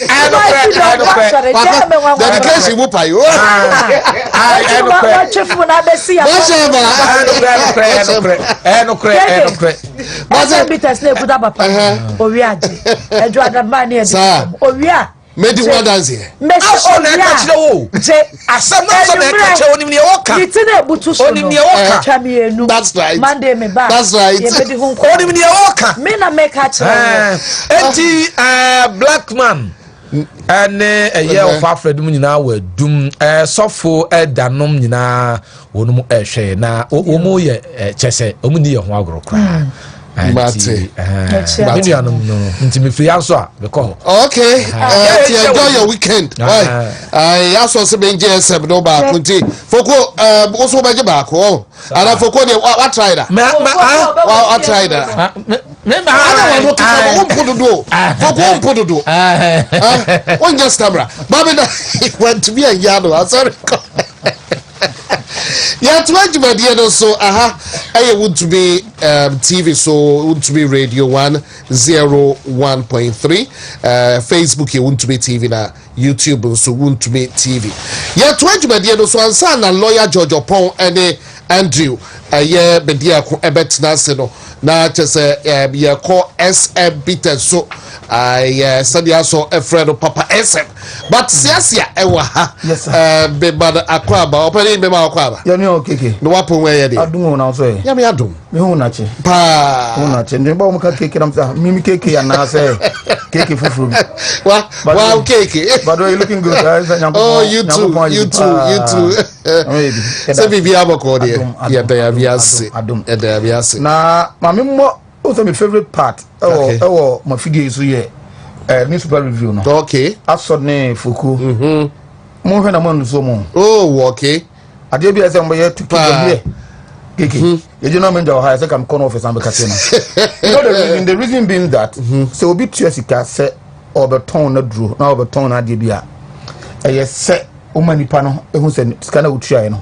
ehun abamfa so yeah and how the zeal and enthusiasm omode ye ton no ema yen no na obi there was a bomb abaso that's right and you be free doctor na me record na me to office na me record bi me tie nya SM ko a obi adom be pick bia no omo kirekire mu ma unya ade SM ko prebi na me to e aso ani foku omo ye product bi ade free say you need not to lose them sport for the sports e mi nuanom new ten nom ne fancy mu de me nuanom no ya de kro that's right but when it comes to set me tie ba bia me mpese me tuni offer newspaper review ajuma omo bo eti muni je no manja Nkansah keke we dem di see so oh what take da oboso say omo eso omiemia ne mo ma omo bo atu so be ya obi ben tai so ma emfo mo enko and Wontumi they know say Wontumi is stronger we are betting happy betting keep on yeah that's a good job that's a good job yeah that's it mean you am that say I said that mama SM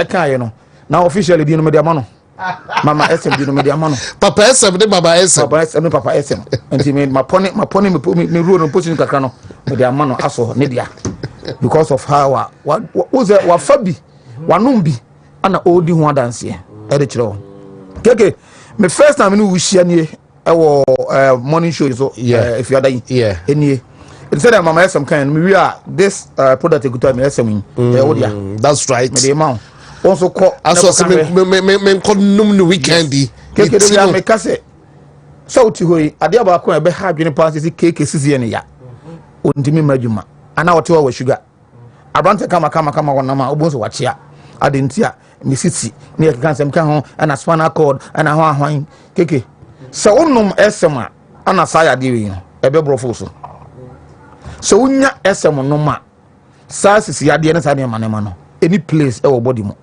ko nyakopon ama wo sa nyakopon bo so you active so you healthy na utimi ko unyuma so na wo ye nyuma na odibi ebo abusua eni afoforo ti se sa ne ma no ko ba na che se keke bibi na nkoyie e de se ye pe aduro e ma wonom na edu heba hospital e o man kesi mba fikrom etenase doctor na doctor for 24 tenase no ana mo so aduro a ebetimi akọ saa yade yin na aduro no so alcohol enimu aduro no oba timi nom na oba matimi nom eti SM eni aduro a oba nom be ma nom aduro a enkoye se be ma nko an nom na ahode aba ne be ma mu na se de mu na oba de akoda dabi aduro a be ma wo nom adwuma se ma ye ma kama at the same time oba nom a adwuma na se ye ma no edi aso your ba and we kan for SM because wanom and we hu adwuma ayade amano keke adova for any adwuma ikra you tend to sit down for quite too long edu ba bi asane ma no e the problems e ma ye overload na e the ma your waste no e ko for problems e the ba e the SM no so wonom a e be clear sane ma no and the emphasis yade no enyew ana aka wato ho e the abro ni can say prevention is better than cure wonom a esi kwan ma ne ma although say ba wonom a be clear no but wonom na be si kwan ma ne ma dia ke gare na say otwan ma ne ba wi ansa na ko no mudu no eno ne SM adwuma eye ana ifiri ho so a na okọ food and drug authority a omatro ho say we clear waste pains we are na enhance with libido adwuma mienu pe ana do yo watinka na ewo wu mu no be ma bia na se dipa bia otiwi ase oni atinka you are like a dead person it is say uye nipa na se wo ho a se wo atinka eno ene mawo active eye niam bi enti SM no wa sa ema osisi agina yi no na esa pija watinka mu keke oba minimum oba me kasa fi makan so many times oba wakatem so di kuna wo fo ba onu okunu da on tehwe minim bema o ka kire be se honam ahohiahia ene ahokyere nti ontimine na yere enna ne nyane se onya atenka no ana one oba na anyanhye mu nakobo bo awade se saade no ye kohia e de ani die ne ba yemi no ntam ye wi are the end product ene se obewo enya de se wo no yire e kohia e so oba no yem hwehwe no so usun because okonya pains on tehwe emi kwan se be man so edwane botna TV ho ena Black Stars match no goalkeeper no ball share na zen ko save ena defender we oye say na what was na ko ball na 12 midnight na onko dai ni nyane say atenkani ni ho and oko dai se na yire eko start say ye bibia e de na eko move no amana ye eno ena SM eyi sanema no efiri ho to wasa ama osisi agina yi no esa work on libido efe na atenka no ema atenka no esori gina ho ema we a complete human being ema perform of roles and functions as a man or as a woman it you don't play the role enye mema nko to be ameka say enye aphrodisia ana obi aka so me konom ene oba e de akwakoda no oba no so no ma ya aphrodisia oba no so no ma o de ko eden eti no eye adwuma wasa eye course onum eti I don't say o sora udidi ya keke no twa atre no baako ayine da so ayine hyeso nti udidi a no twa baako eni okay keke edu nyumra udidi wi a no twa baako de dia esa na se edu na no den te undi na no mekom bedo ebia na untimi enyina saade na no ba se wo ahoden na se wadwan na enche na abade obetima no betimi anum uwia no wodidi ense hwe na mom keke edu nyumra na ufri se usisi no aye penten agina yie ulibido no wosro na opese o perform in bed no doctor say men kan kira manzan nyina say we no num tu so num tu a eho ana ebe ka kira say yes keke be manie captain siasa be manie foko be manie ana aso oba nie ene ya na jo no ene ya no num tu na performing role and the function very well edu eba hospital na akofa sa do idi aba na edu eba hospital ye nnema bebrebe stroke keke in Africa na say in Ghana here and West Africa we are number 1 ye ka e de sesebo award ne nnema ya jeje de ye mfa ma meche because obi atimi kritibi no ye but yes sin is believing to bra ba fikrum bankasim anas odoko official town e wakra na hwe de yetimi ye say yes ulcer and e hawo keke eno so ye hu adwuma diabetes maka na meka mechi ya ntimi saka biem enkrofo se ye nko diabetes ye ntu ase na ye krakra no se de be ya eno be ye oba ba fikroma diabetes ye de ka no ho na wo bra be dia dance ye e kira mansan ensema ye wo ho no se ennamu yade gonorrhea na syphilis e de sane mane de keke ye treat no easily quick na stroke no ye say waba no said no matter how longer why you stroke keke say 10 years 20 years 5 years between 2 weeks to 1 month ubenya dance ye edita chiro busuafo edi bangasi ba fikrum na ebehia Dr. Edu Mohammed na se Edu Herbal Hospital na benya treatment o yade America nyina anase enkran so akwa odoko official town ye facility ho udu ho a ko kan sema de se ye bia no ebe ye edi abo keke telephone numbers nie kyerɛ bɛyɛ a ombre nti 0243 98 9368 0243 98 9368 and 0558 37 9545 0558 37 9545 and now 0201 044221 0201 044221 keke baby akwa obenya bi ato na so betimi anya bi atu na so akwa koton ana so akonom no emie ukokole naka Ashton crow from Quantum Ponoso eben then farmer ho okwa obenya bi ato sa na ko friendly mens okay obenya bi ato e de fro keke so ko repass o kan shi drug lane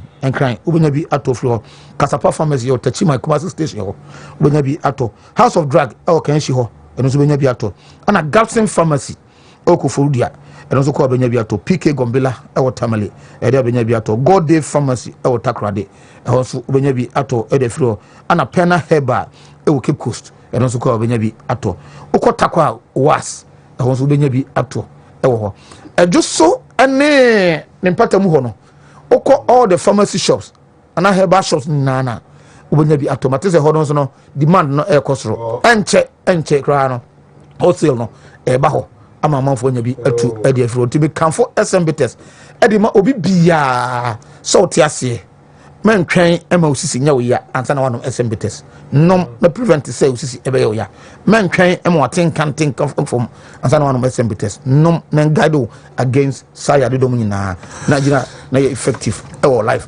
e de keke we de aso request ntiro video e ma but ye sha na maso waka mwasem e da cheme nyakubo nshita untumi fo nyanya but subaso medase beko akodum ni weekend is ya aso kanti medase ase and that was a SM Beaters a year Edu Herbal Center producers of a SM Beaters and what here SM different numbers Fernandez no sisi ana also kokope ode echira kwan ye twa ye ho akwaba ye Kwaku fe dwadie nkra to kakra ye baby wa lawyer George Opon is my guest on the show together with former German North DCE your friend Honorable Andrews Esiama ntime kwaba na ye de mpadifo yi so atoa so empo okoje eye loan ewo banka.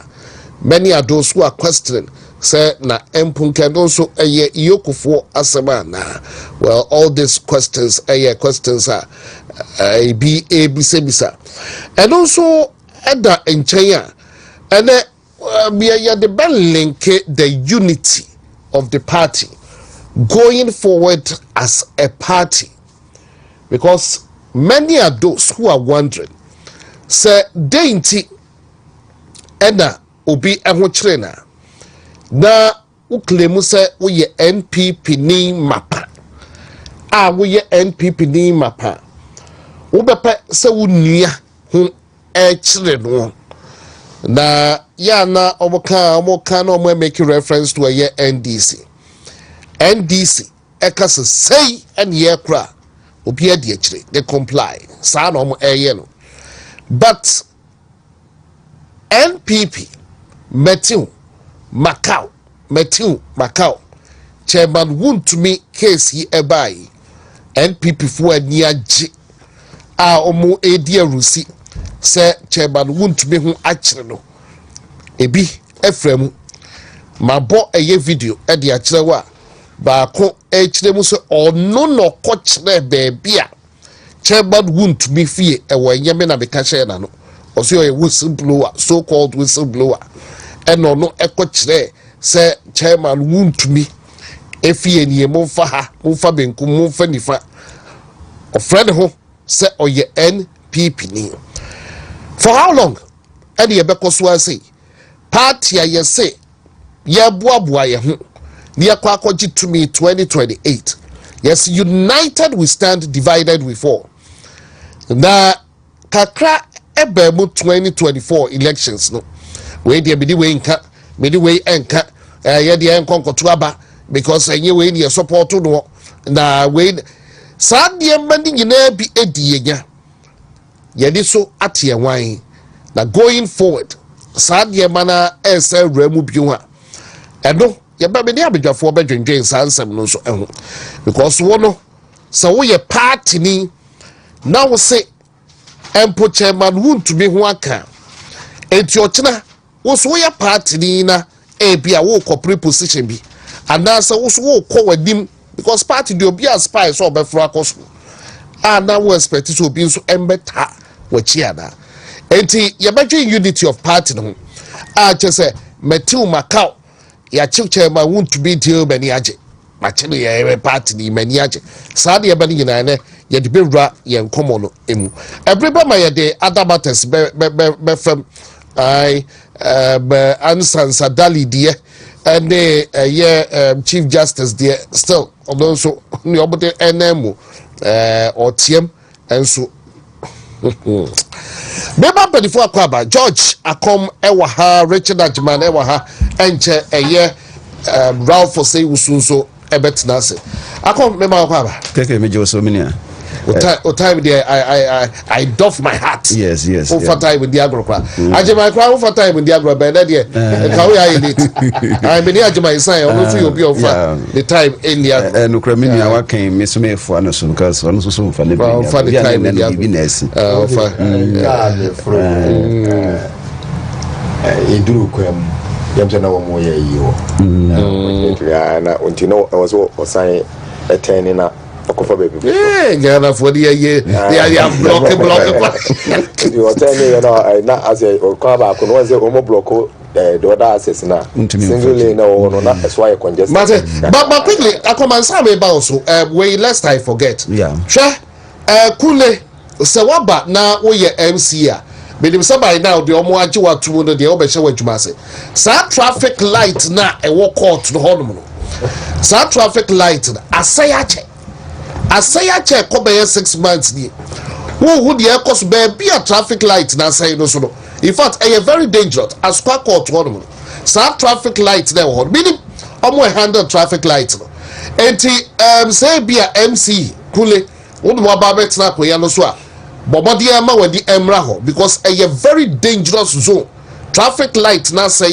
ko 6 months ni enti mesre ma wadi emra so emai na mundi hu juma I say for so long a time for so long so a couple of months now enti all the powers that be na munhwe na munsiesi sa traffic light na sana ya mempengu bibisi wo ho a be say de bika ba be but akom me ba choto asoma be bi me das ye be chia na ya chia hwefo ne atiefo ye nchia ye party fo nyina na ye nchia omo mo hwe fre chichi ne benche ye se chia fan place fo me chia omo nyina no pay say be Nkansah ni nsem bebre na apiepie no say Tuesday no kra nya akwanya be kan bia na the free mo ba no na ye nyina ye de bi yesuade na de wakeka ni nyina no odika if we say enya first time a obi amanyoni na no ho akadwa mu ni ye examples bebre a ye kase ye kan adaje be boy said ye o kai party edi pe wo mu nyina no eti se busua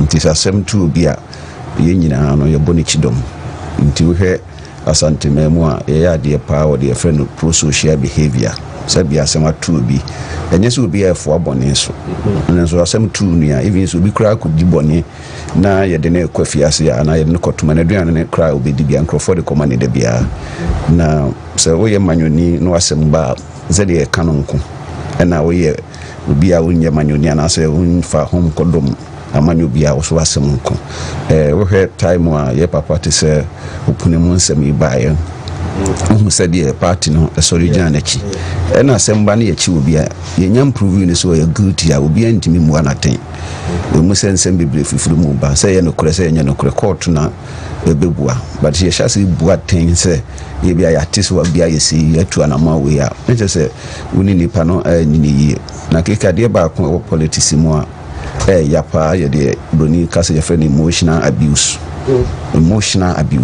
ya wo politics mu pa se nsimi okretim de tuo bi so ya pamo atare de hye no ma no kre ne ntro ne ade diafra ni ya wie na nsem a ya bi yatem de di abotisem ndi se oni ahoden pa ontimi nya manyosem na chama de abai wo se kwase na se edumi yonko na ye ne me ɛne yɛ so obi abɔdwo sɛ ahyia na ɔso so wasa nsuo de ayɛ dɛ asi wodiɛ ho sɛ nyɛ sɛ bi a wɔyɛ Wontumi anaasɛ bi a antwibu asi akono bi a wɔyɛ de ne ho amanyɔsɛm mu na wɔdedi a saa nsɛm no nyinaa bɛfoforo no ɛne ntumi nka sɛ one way the other ɔmmoa party no ɛwɔ kwan bi so tam a yɛnua atofoɔ sen a ɛne ɔhwɛ sika so yi so mu nyinaa nsɛm baa sɛ wɔtee ama kɔwie akyiri koraa mɛne ahohorɔ mu nyinaa ho koraa sɛ ama ɔmɔ position yɛ papa no ɔyɛ Bank of Ghana ne governor so mu nyinaa nsɛm baeɛ but yɛhwehwɛ mu a yɛsɛ ebi a ɔmomfo ɔmo ho ni no so ɔmo na ɔmo baabi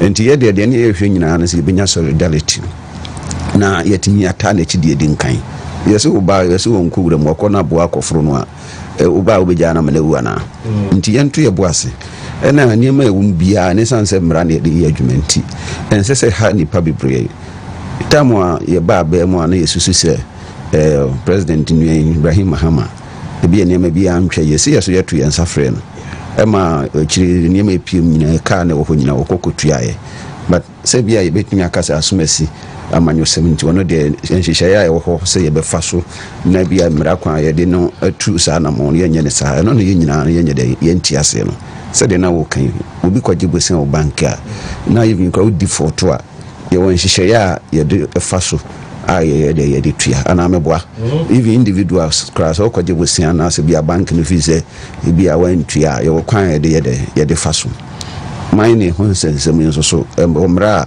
a wohwɛ Minerals Act no ne mmara bebree ɛwɔ ho biara no yɛkyew na sɛ wodi fa yɛwɔ mmara kwan yɛde ɛfa so but woba yɛyɛ side a yɛyɛ ka woka bi sɛ partyfoɔ bi no mu bosi no ɛno na yɛne ɔmo nya adwene sɛbe mehu sɛ obi ɛɛsere obi a ɛwɔ ahokyerɛ bi mu a yɛ a na ɛmesere ne sɛ ɛma werɛ hɔ ɛfiri sɛ wonim neɛ wowɔ anim ɛna wonim neɛ bɛto deɛ nti a yɛ na mebaa no makɔtu nkurɔfoɔ ntie asɛm a papa bi kaeɛ yɛbɔ ne deɛ ɛfrɛ no Roberto Asagio wɔse without forgiveness life is governed by an endless cycle of what resentment and retaliation even sɛ amanyo no mkuro bi ayɛ ɔbɔne na ofi sɛ womfa nkyɛ no a da bia nneɛma dada no ana yɛbɛkɔ no yɛsɛ ba bɛsi anem nti sɛ partyfoɔ bi bɔgye so ne adeade no I've never supported that wonim ne ɛbɛwɔ w'anim daakye ɛna deɛ wayɛ sɛ court mu a no fa yɛnim sɛ wadu fa anaasɛ wɔde bem yɛyɛ deɛ no no sɛ bi wontumi ntu nso no mu nkɔfa obi deɛ anaasɛ srɛ ma yɛ dɛ ɛmɛhyɛm sɛ yɛhwehwɛ mu wɔdi fɔ so wɔni fɔ ne nyinaa no ɛda party ne so sɛ daakye ɛbɛtumi agyina so to yɛaka sɛm Wontumi multimedia I know for sure sɛ Wontumi branded or more televisions enum across the country and radio stations enum Oko Northern region, Greater Accra, Ashanti region, I think it's a Western region. Yeah. Akabuno region, yes, I'm going to move here. But I say, Hannah, you know, Benty, you can be as a bring that you do with 2%. And some will be established in Sunyana. Some bars in them who say, I do for my form. Won't be with Sunyana. And I want the baby crew drop. Yes, if it's me, I found from my age. Yeah, Digging a bedroom. My idea for Yamin Shram. Yeah, I quite remember say a co-position 2008. Say then yet Ken City are no man FM and no man a year net 2 by Nkaititi and can feel watching because radio stations and TV stations are moving answer currently more than 60% of the media houses across the country, no. They are for the ruling government NDC. You are by Munina Sana net here. In Timobe can one ama a pajay kakra. Inti CCS also ran up an ope your party moon semeti now pen no crank cassette or mamuma. I am platforms in a boy. Intimidate men friend Yagrokra. Yeah, they are yes. My idea. Yes, we had that was. Yes, we had that was. Honorable. Na and now paid ye Nkomoya. Ne na watch it and then so soon and then na watch ya empo ye sorry ya yenyan ntia se NI before bi akọ chairman Wontumi fie se omo kopeke no mewa na last week ye yan ntia se police ya before the kind invite no dada Monday wako wa report Tuesday 3 p.m. we pie ho ne akade kwasibro ni also the rest is history Bepebene chairman Wontumi ewo Yokofo ensem a chese ye hu se last week I don't say the hundred don't went to me and call a police CID. But okopie yoko for nsem so no still ne ho edodo no and they the APP bring in minority call everything in between honorable and baby answer me about bedri yeah in everywhere medawase na machiao one wati for ne ahefo nyina mnim say we radio so na we television and Facebook and other social media YouTube ne dey kan ti baby amanfo ehwe efiri wiase afa na nyina ebeche obia na machia mempeso asofo na nanom ahemfo a ewo German South na ye party pani kese pa ba ko efe ne Alhaji Garba owo Sampa Alhaji Aropa mechiao osi ya yenta chacha na no hwan ne de empani fo pa wa ko retirement wa ye party adwuma since 1992 nti one of the people a bring ya no ese ye kaka no menua de ekosi maka mesia kabiem eyese yenchire obi tumi keke eno ano no ade bi anim biem yenchire obi se ya woni aba yenchire obi se na nipa no o se o ye powerful ana no ye powerful nti yenye tumi na o se ye fe ne Wontumi nti yese eche ne tumi that's all nka bibi anim. I am told say abaya yitwa mu MPP aban some former government appointees abai we atumi invite almost several times bebre amomo akoyuku ne NIB ne de keka ho ama omo interrogate omo related to some issues so amufi se bia ankoyie what is say eye ntre ha wo mem bia why Wontumi because of the brand Wontumi makase mentia se obi akoya ade na aban wo power na sisi na aban ni even wa aban wo power kra na ese mra na odi I have no difficulty at all say obi afa o man sika allegedly ana say obi atiti o man fa ahodi so ana waye bone atia o man na emra na nidi I am not against it at all memeti amekoya MC 3 years sisi ase ba se na before na yuko for office ona mo bidi akọ adwuma wo be na German South no ye hwehwe wo ne mamu nkrata mu sia me makase me ade amekoye utum fita antiam se eba se even se America ena omukwa kofa nipa ba se o mehwehwe madwuma ma I will cooperate because minim se bibie ne ho amedisi but Rainbow Style na meti radio so yi me sorry ya na wakofa soldier for ni police for the B52 bombs ejejira me fie ba ba cheme a it is against the law bone be na why unkotu aban wuye se o make attempt se ukotu aban agu a eno no ye no deal a different thing altogether but menya sure se Wontumi akotu aban agu you may have your challenges with the kind of politics a Wontumi beye eno ye wo wasem wasem obi ane no yasem but ye ba se ye mfa mra nya adwuma ye mfa mra no emfa nya adwuma but the question why are we doing this to ourselves as Ghanaians why ye de ko he said ye wudi kan bisae asemisha ase be se week ni ena mo se Wontumi police for BNI CID for invite no ena otro ma ne lawyer tro ma so wonte apo enti mo ma na the following Monday obeba na nka nipa aka asem we abone ben ampampa mo ba ni fie na me nim se ID o mo de ko fie ho no enye no ne kye na nka mo ko kye no o se na mo de drones ene nam ni fie no so adwen bi wo mutim na me ne omranti ka no ho nyansa no nyina na ye ka no radio so ana TV so say yina amanfo abo Wontumi ko adu se okoyi gold gu ni TV station e de ka ho na mo akeka ho asema sankofo bi fi se gold no gu ni fi ho omo fi se gu ni fi ho enti nko mo bo wura mu a ye ni ha na omo ko wura former governor of Bank of Ghana ni fi ya adeche ete se ne yere ni 10,000 se na afiri oko enti nko mu wura Wontumi fi ade na nko mo koye ne different no to ga nya chi na nko mo koche no we yina echi waba ema Monday ne druye wanwane oko BN CID ama mo ko interrogate more than 5 hours or so ena mo so ya wie ya jano but me I will say police CID for no omo ye professional work because omo wie omo issue statement ye bra na Wontumi nyankoe no de na ene na ma ye nua no ma NDC for kama ya ate ase ane se the entire police for a Wontumi akyere say wakwakoji koko board for sika abra ya man kwan say onya awanye wakoji sika na edi but moment ya okoba he no ono be kan side of sorry say ono de okọ he no enye no asem no mo kan one yesi wakowura forest ma ense se owuram akoye galamsey ena two yesi o say nsu environment ya woye galamsey ena okajum so ono onye galamsey da na djuma woye wayi ho nkrata de akire omo even forest na mo se wakowuram no kura no munko bisa na mo ho nyina say wabakuru so okura ba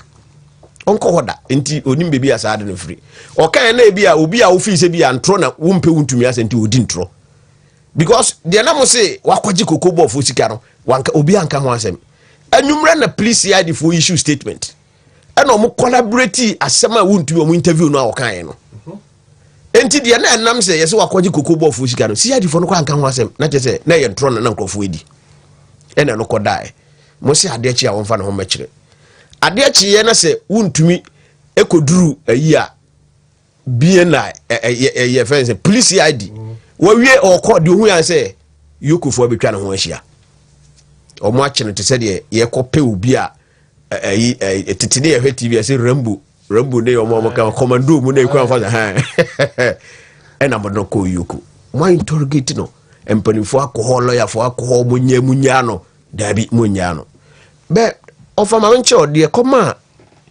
sa yoko asemi ba mu amede to me e mame yem ade se e deliberate na mo yere se o se ebra o ko si ade no wie no e na yehu social media some journalists are omoye aligned with the NDC or the ruling government, the likes of Captain Smart mo kwabra bubi ansamo e no mo sha ase Wontumi obedam Kevin Taylor akonso o hye ne basement o abuchire wi obedam Wontumi ese odam adana mo chi Wontumi na mo ja no ese odam enti they wanted to impress their base nti sa na tie dia ye nkyire Wontumi no tumi a ewo nti ade enti eno ne ma yokofo no ye de omo ye no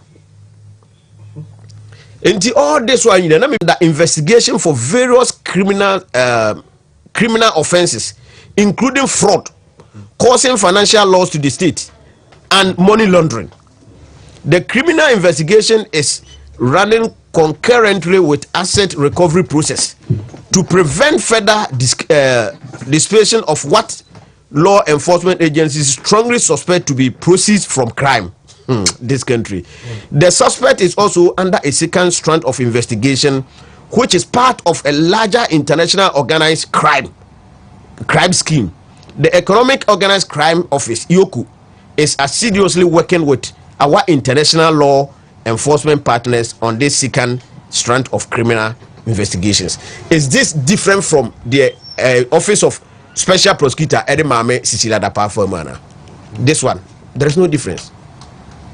Enti afei na Justice Srem Saima ya hunu de enti a police for na ye fe yokofo ache chama Wontumi ya besi na omunyanya no na wo hwe nsema a waka nyina de he na ese enu nti ensese ma obi bail minim semra we mu because anoma ya kenka we enu chese ensese ma obi bail we dey anope kra before say obetna se bene ye chairman lawyer etwetwe nkomo lawyer and the appear kubi also obosukra so far as they are concerned for charge bia officially embo that's all and when na wakotro on the Facebook wall no kra no onim say prejudicial sa na omo kan cho no kra onim ye koso sa you see that offer on my way mu mahwe ase nipa bia na ye mu bi mu ye di buo mo na ye gi omutumu say at least ye ka nipa na omu nimra na omu ya na ye mu bi ni ye gi omu di no ye ma omu tumi ni ye hu se san obi anya obi a o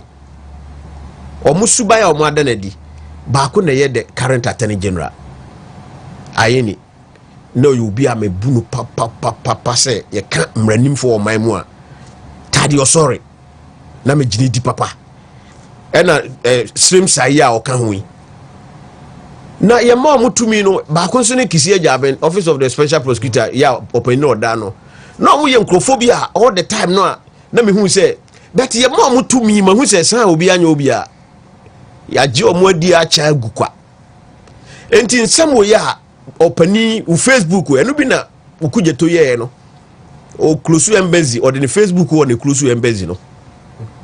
This is the kind of people we have given power to.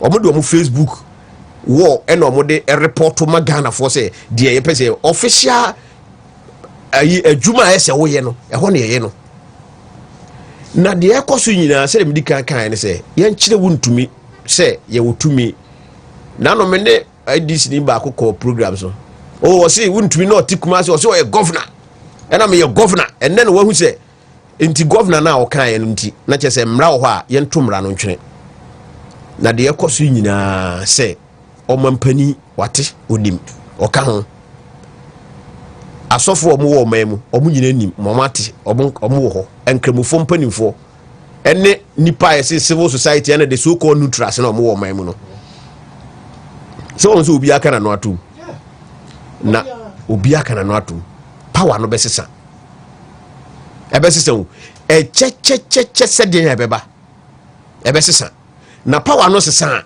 You see, in every political party we have those and omo aye from say hawks omo no hawks no de o kan bibia ono tutujagu na doves no nti say tutujagu fo no ya na doves no abre omo na omo ama akoma na de abafom.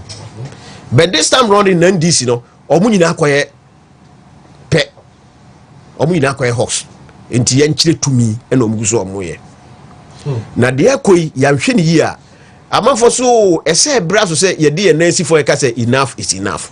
And ohana e kase de yakosu ye enti obetumi aka che nkofo say enough is enough no nye say stop, and everybody is quiet. And this ochina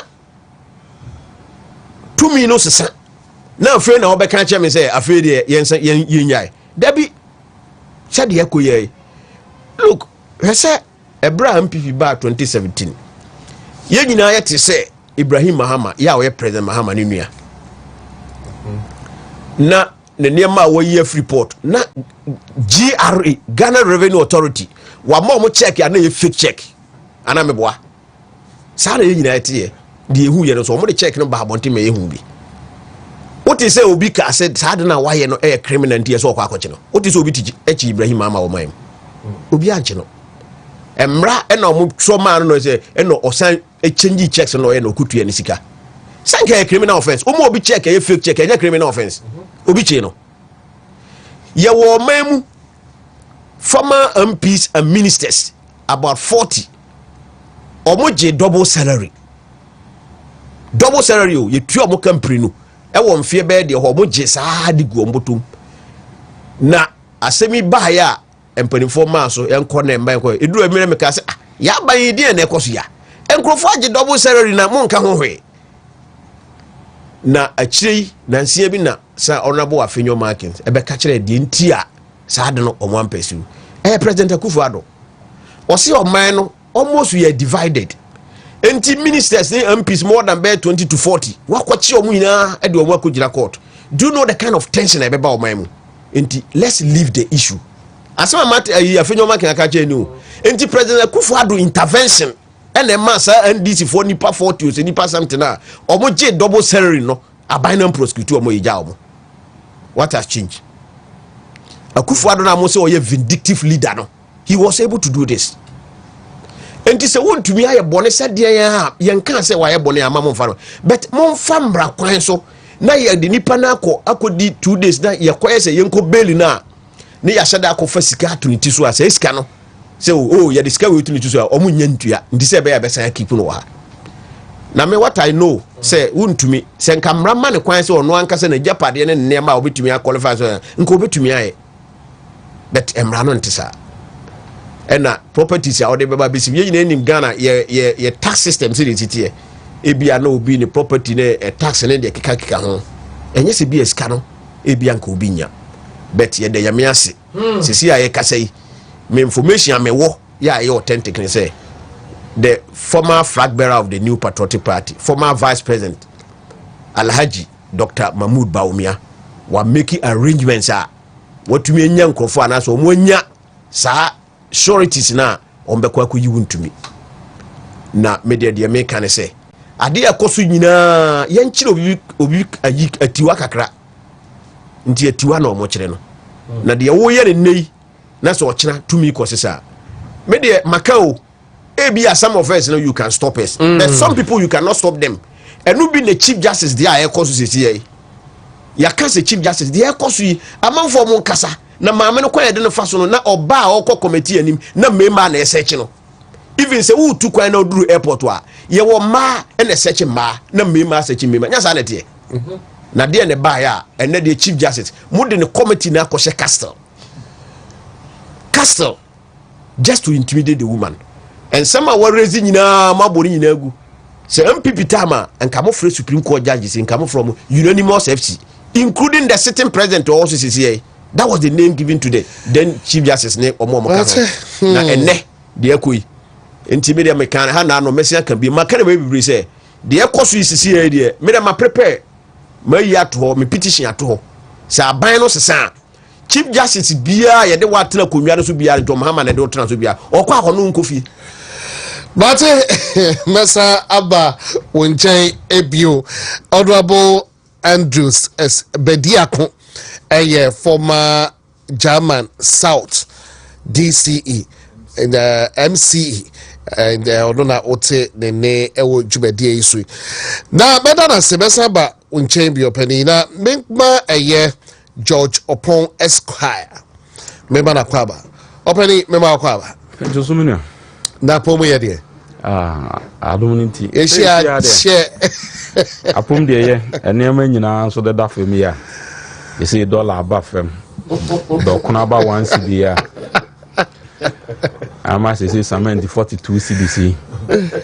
Yatis Samenti, I had so free 85 for Kufuado, cause I have another $15.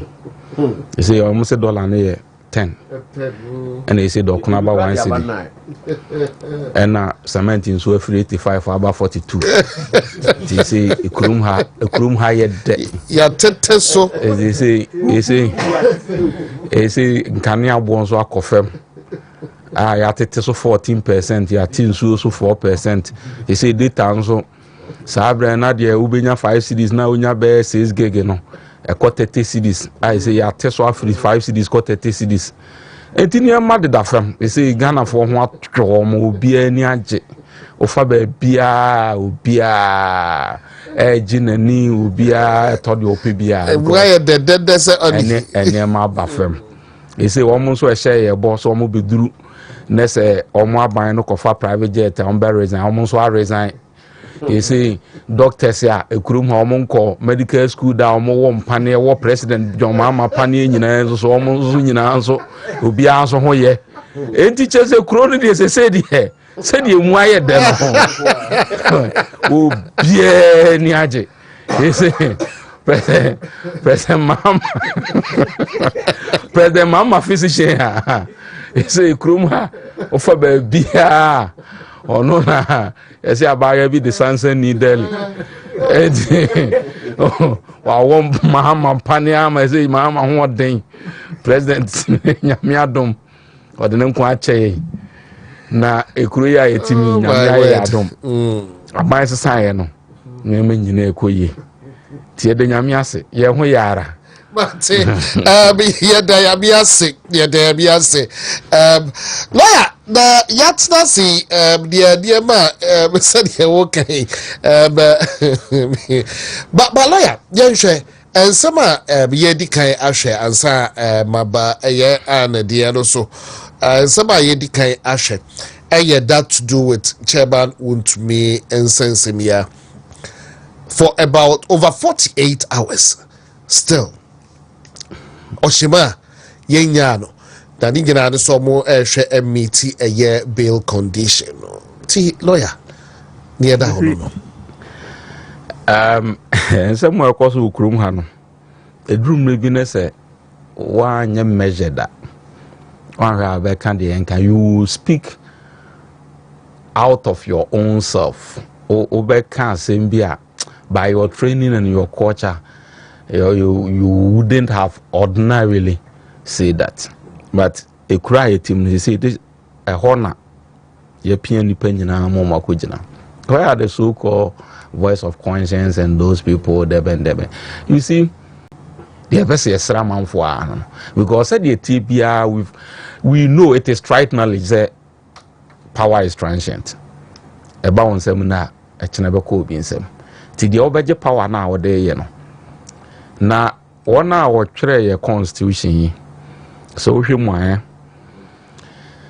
omo dwene hwe kan na omo hu se ensem hunu se betimi akoso enu nti se ubusa ndisi ni bia emra ben no omo buso emra na ye di adwuma this is law and so call papa bia na me bu no pass ai politank for you omo from say ai for ya omo so omo na adwene Franklin Kujo yeah say and nsem bia ochwe go Facebook pa am say papa who ni papa you speak like this. You see, nobody is saying that Chairman Wontumi is above prosecution. Some Nkansah na me say me have betrayed my intelligence. Chairman Wontumi we nipa so ye bone na de ne court to ane kwan so ano. The ebisa the due process of law. E di se o ka se o de ne court a e ho de court no emra ma no ho kwan so obeyi ne ho ano won nsem a wo ka gu ne so ni nyina. Hwese nipa ye charge no na attorney general deputy attorney general etini Facebook wo etwetwe nsem hu no. The person who has been accused ya chi no na ono ne ye mo ne charge formally ni ehunu charge e de abono no ono ti Facebook bo ne charge o Facebook aban chese mo de mo no wiase amoba ye no yese mo famra nya hwe na enka wodan ahụ o se kwan netene. When we are talking about due process of law and for nothing na the ona o hye emra no ya di due process e kan ho so o hwe case bi a etwa mu to for as attorney general at that time Akufo-Addo was the lead counsel, and in that case the Justice Sowa who gave the lead judgment or can be a Enisegan and Ibia man you free was it this constitution that we see. It is not only the letter that the written letter black and white that we see, it also has a spirit, and in that spirit it mirrors the aspirations of the people. What do people of Ghana aspire? It embodies the whole image of the country. Now, what's this our constitution? A living organism that is capable of growth. Enti ye no ye ne constitution ni nyina na enyine. Enti due process of law na ye ka ho asem no.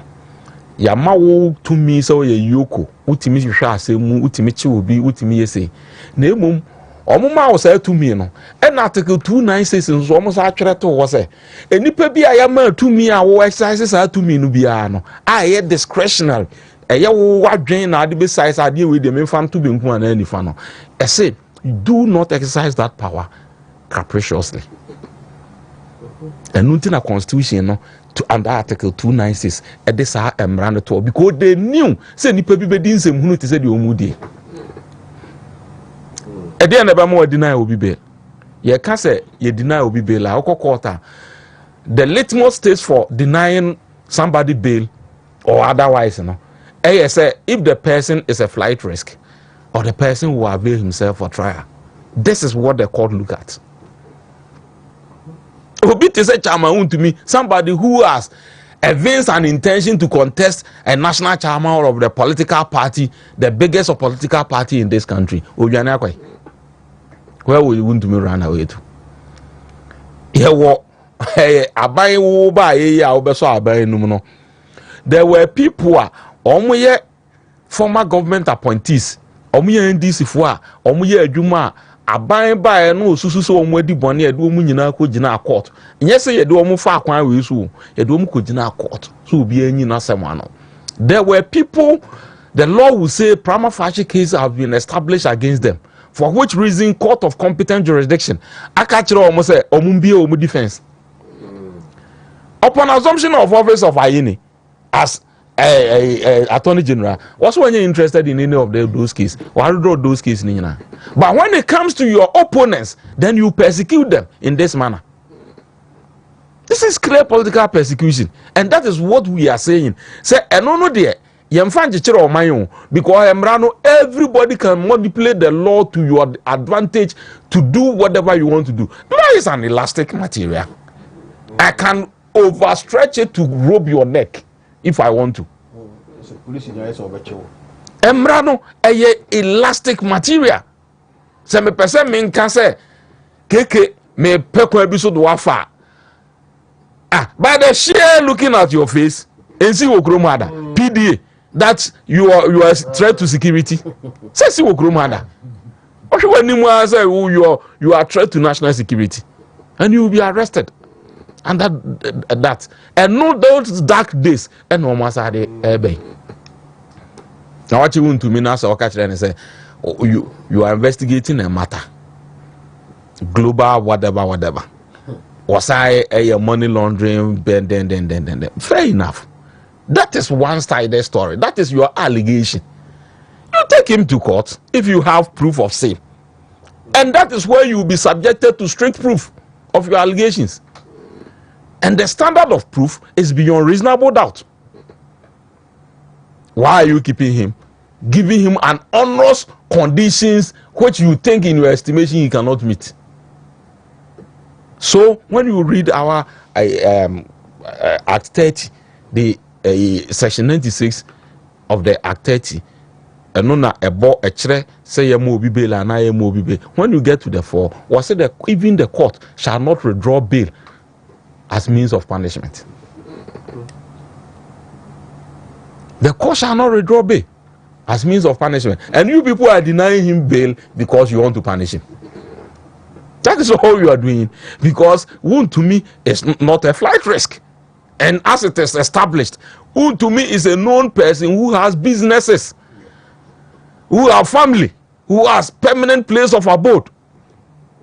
So what are you talking about? No, you don't give the person an onerous conditions such that the person cannot meet it. And now you also want money bail in order to avert Article 14(3). Because said the law is elastic material. Anybody can manipulate it in his own whims and caprices. And that is why in the wisdom of the framers of the Constitution, I almost say 296 provides that you shall not exercise those discretion capriciously. See, it is a your arguments or by any saha. And I know same nintino, echna, to be the people do. Now the omuye power no, be Ghana ha. Power 2028 is just around the corner. The maximum in an unlikely event, and a year 8 years. And the Ghana for actual 2 me ukrum high 8 years. So they should remember today when tomorrow comes.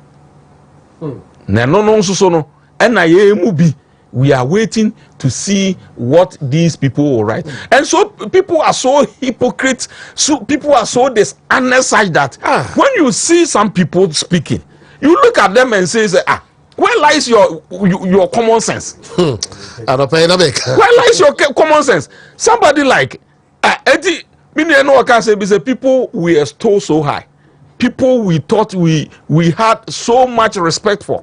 Obi to say Martin Pebu. Yeah. When we were in law school, we read his materials. We thought this man was like he's a man.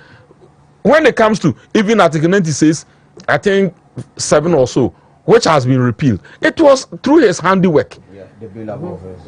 All bailable offenses and all that. It was this man who sat and said no. Constitution say a man is presumed innocent until proven guilty. There, then. Si a case bail be your offense being bailable there, then it means that you've presumed that person is guilty of that offense, which is contrary to the Constitution. And for that matter, he took it to Supreme Court to strike down that provision. These people are people respected from afar. You told us Cecilia Dapa Kromfo because Yakumu Sika on them. But when it came to Sami Jamfi's matter, you said Sami Jamfi went into his car and counted the money, so it was private. So in your car is private, in my house is public. Where lies your common sense? Unyansa power. So there are people be on ma. Ye di obubia mama. O jene ba kenye yi. because we thought these people were men up there. But because of sheer politics, why are you doing this? And then no na to aswa bepim na and there will be if he say ye didi chama Wontumi. Obia want the differences with somebody or the other. I might have my difference with chama Wontumi. Somebody may have his differences with whoever, whatever. Obia want the differences. But when it comes to the application of the law, let us see the principle therein. The principle in the law, no, justice should not be seen to be done. No. Justice should not just be done. It should manifestly be seen to be done. It is a yes, yabeko a year, yabe democracy near them ran a bay juma. Omoma yina who say, Emrana idea jumano. Sa application of law, no, Yanshe say ye de jumane quanso ne quanso. Na 2 minutes de mawa. Nessa 1 year, 2 minutes be do 1 wire near mebia. You exercise power rather than authority. Now you have to exercise authority. Legitimate use of power. Illegitimately. But you don't use it capriciously in the manner that you are doing it. Wontumi, there's somebody or a Ghanaian citizen. So di bonia a Ghana amran and anybody. But in the course of doing that, make sure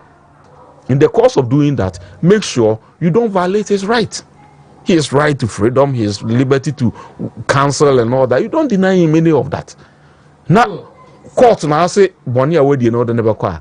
You go to court, then you start leading your evidence, trying to secure his conviction. Then on also some Raman so on you can now I have balanced and fair. So when the decision comes, we can look at the facts presented, the evidence adduced, the facts presented, evidence adduced, and then we will see the two of them sending you know ubia akanasem ubia so lawyer but that's about lawyers are bail ye bond na omo kan hono ye pinchire bukakra say kasa with justification hono betumi a kire the justification part of the bill is say kasa between 50 for ye the 50 million now 2-3 so as bail condition to be justified as all the japade a ne bo som 50 million e ba be kire say phone we ya me dey 50 million e ho krata ni na justification report no the valuer say they know all this even if say justification per se sika no kure so they know before you get a valuer to value the property to get the justification report to indicate say studio ha NMDC ano na studio ne buoni valuer na valuers omoye certified ne report that so ni sa ade ne buoni na ade title e ka ho e kire se media gina mu no ajapade ne media na ajapade ne yawo dia no so no it can only be justified when you have lease title to the property and they know even if so ajapade a bi kura na any lease okay e bi kura na ajapade a na title no is not in your name e bi kura na ajapade a sa ajapade na wo na wo di be di agina mu no e bi kura on evaluation report. So before you get somebody to put all of this together, now is it not the form of the punishment? So they give you that onerous condition just to keep you, because the law says that under Article 14 says that when you arrest somebody, you have 48 hours within which to take the person to court or release the person or grant the person bail. So in granting your bail, yes, I've granted him bail. Sadly, he is not able to meet his condition. That's why he is in the custody. The best has a bail, no dear. Come here, the amount. But you should say more. Say, yes, a best sound so no. Indeed, that is what it is. We have a few now a crowd who come to know, Obi the army. But I cry anymore, be anywhere as a common because Omudi money be and the some fan. Tinba banana no for chong. Into what you was where did he? Until you no yama bail there. And so bail na the man. The certain honor now call almost 7 na time. We square say pass no way. Yeah. Or pass it there by when your school there. Tiama bail there by Jimmy Coffee. That's what they are saying. Stringent form of a. But I say, honorable, my brother, no, Abia Adamatas, but him so be person or be quite no kakra. I say, and can't say the other one no to do with a year and Sadali because I don't see a criminal. Why I don't see a bit say a criminal in the opposite of the Abia Adamat. Overkill, the tell say lawyer Kabibri, watch mama a year education be need the account. I say, Nema Kosunya media have me pane the enemies within. Yeah, Nkansah a party mufu bia or mufu say Yankobo Wontumi asemium. Bonebe. And a medical can say you can have your differences with Wontumi, but or a party. Political, the word political party no ekono to say eye nipa bia omo adwen eye pe anaso omo aka omo adwen si ani na omo pese omo benya tumi omo ka omo bo omo benya tumi na tumi no omo benya no omo de be implement policies na nipa e wo man mu enti ansera mu nyina mo be hia se mo ka se mo wo party ba kuma na se mo wo party ma na mo adwene no eye se mu nyina mo aim no eye ba ko. And this is Bako and Manifa baby. I make kind of affiliation now. Because political party no, it is the only organization. Yem vetini pane ageno. Enti obia wum, enti character of animals. And abobia subawum. Ubi kusi or party num. Ubi amponche or amponchi subai. Ubi and empio or empio subai. Ubi akoko or akoko subai. But a say we say any power when you ambu to me come ho boom say the ultimate say you get power. Na se memfa se wo de NDC fo e kan nyina o mu twi Wontumi ase o modede ko o modede be ya NDC fo na ni age na some people within our own party so o mani age. Can you imagine this? And then ye Wontumi o kina be ye wo enti mesre ye party fo no a abrante o mo so o mo fe Alexander Tete wo Kwaku Tete ninsama o kan wo nam radio so a wo kwa na oba initially no people wanted to bring in honorable Akompre Kwa Japan because also any operations director. And this operations director shall say no can same way biara. But I'm very happy say 3 days ago honorable Akompre Kwa Nkansah ejina ho on the same focus say sa nipa na o kan say na one chairman bi a former chairman wo formena akwasinti me da me ntie no man kan nyansa sem da nti ono de kwa ya na sem hyere hia me na wokotena radio so awoso ye party ni na Yankobo Wontumi asenuam na Yakobo Wontumi asenuam and properties anase ni nyene sai wo ni team ne de aka nya ye beja beka wo de ho ana e de ba ne tan ne bre no ase nipa bi de ani bre ne otan ne de ye politics no ye de ko he nipa Jerry John Rawlings and no wo hemfa Jerry John Rawlings o wo hemfa o sajifo Dr. Kwame Nkrumah na ye ka so ne beje Ghana si ho no wo he Dr. Kofi Abrifa Buzi amo wo he Dr. Hilary Mamu wo he President Kufo wabedi na awie ti say na soldier for na police for be say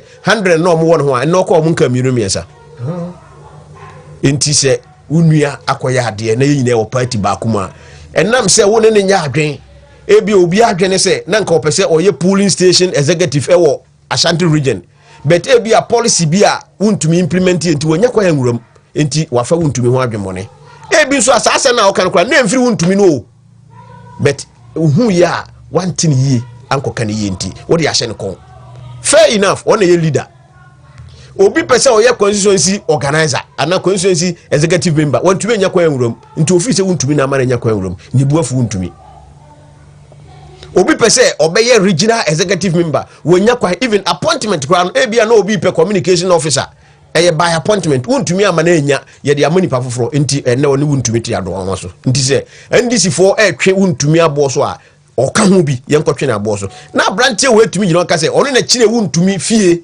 ebe kuma ase se o mo nkotwe no na DNA ni bre ni otan se Wontumi ele me ka se you can disagree with him in his politics enema bi a waye ebia ye fence wani nye ho enema bi a waka wani nye ho but nye ne se u political opponents afa kwam bia so se yem twe na abo so ni nkokum no baby a oda sese because of say media metini say ni nuro kra na ye man kwan kra man nuro no enti betu ya mananya complications But any lawyer can say you say we who and who you good. But still or share the who you are. Enti mesre a party for no. Omo amufi say e Wontumi na omo ani age omo jubilate no. Na yenim die firi yenim omo ye sad no. Me nka se bia me ne Wontumi wa ya ade ba ko menu bia na me ne nya adwenti no. Na enu nti se NDC for twi na abo so a na me ko support NDC for against Wontumi. No, I will never do that. I will never do that. Why ye boni a said the lawyer kan ye mfare mfamra kwan so said obi a ye bia obi kwaji loan na me da ben na okwaji bosia bank bosia na wuntua ya yokofo na dan woka da ben se yakwaji Exim Bank for bosia untumi ntua ya enti yokofo na omokwaji sika no. This is civil matter.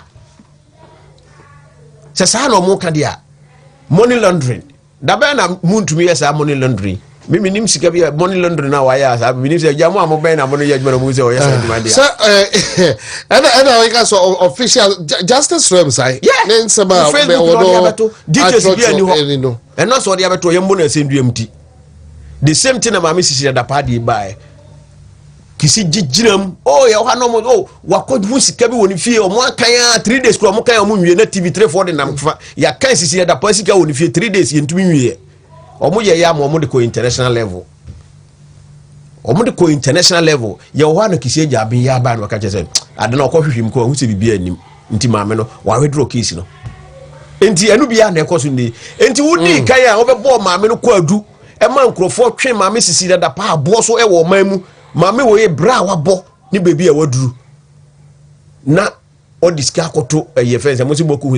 Ade no kra no ono na obi akofa ne sika ono ko report ye nti se wamfa akọ police station anka eto na obi nim se imam si da pa obi afa ne sika eno mo twe na abo so wo mamu e de ye campaign ti ya aban o mo nye sika e na mo de agufie sami jemfi de ba na lawyer ka ho asemi eno de na different thing altogether me de na mechanism sika no na doso Bank of Ghana for sif kase bi na na esini kam no de dollars agum na nka nye sika na doso aminua obi wo kan sika mo obi dollars wa de ka wonsem na wasan agye afiri wonsem wanka ho hwe na watu ka akọ na wo fi se me amete me de wo ho nyina na hye mbotomi na o me ma ba akọ na obegye de aka na me nchesu nkwaje ma de traffic nkura nka megyina bet ye nam se bi wo wonti and sa ne ma wo nyina koso no ye wo nipa bi wo mamu a omo ayedin se yankasa ne ye be fa me wo fade no koyo ye be fa no wo fade no koye me hu ye mankasa ye be fa ne maame de no koye ye hu ye yankasa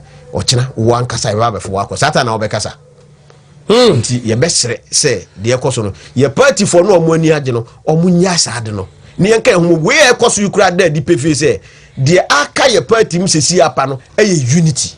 Let us come together na ye tumi kan hu boma 2028 oh eni achiro me de inshallah de ekoso ya mo ana omo so omo buafu omo nto aban se ya no me ebi e Wontumi ne eboboba o ebi a ufie ni no mba be fa no unim se ye to aba ene etu ni ya ebi anka enu ba bi aduru mate ye ba abayo ya be baba me time no ya integration se betumi a chene enka kra lawyer membra oswe no ne ebi asa obeko be ye because don't so generate so much heat and sansadality say a criminal offense as another way a impersonation is within our criminal code that ubetimi de original mrano. But who is going to do that? A doctor of a commander in chief. Why not? And you know all prosecution. But sir, all no one is above the law. Oh, when there are a lot of people who are above the law. Yet you me ubetimi akacha. Oh, you say all prosecution emanates from the Attorney General, and that articulated it. He decides who to prosecute. Oba one court could establish a prima facie case against them. You're also only interested or discontinue. And by law, he is not obliged to explain anything to anybody. If you want to prosecute to president lawyer, a president doctor physician, according to the lady's own words. President's physician. And from people who are closer to the man says that at any time the man was stressed, you know, my friend man administer the president. Ebe me and say you can no aka say you in the face station. Ebe me and baby man hoton. Who is going to prosecute her? A case the government should not take it lightly, but rather it should cause their national security. And these are some of the ways of national security: to investigate, do the background check of every appointee, because we have their CVs. Yes, but I could be in the number of course no one university. He say Rashid Tanko. Allegedly, almost say all those. So it should give you an indication how many people in this government have presented themselves, have misrepresented themselves in a manner that they are not. Omo any position being paid and all that. Bonia identity theft, impersonation, and out of that, there could be others, because say it will be the defrauding by false pretense and all that. Because but for your claim that you are who you were not, that misrepresentation, it be an but for that misrepresentation, and scam, appointment, so that defrauding by false pretense, by extension, and all that, there are so many things that go into it. Until a minimum and taking it serious, because health issues. So we'll be at me opposing who as a medical doctor to take care of no mean a person than number one. But true, security very serious. And number one, you know the cost of electing one president.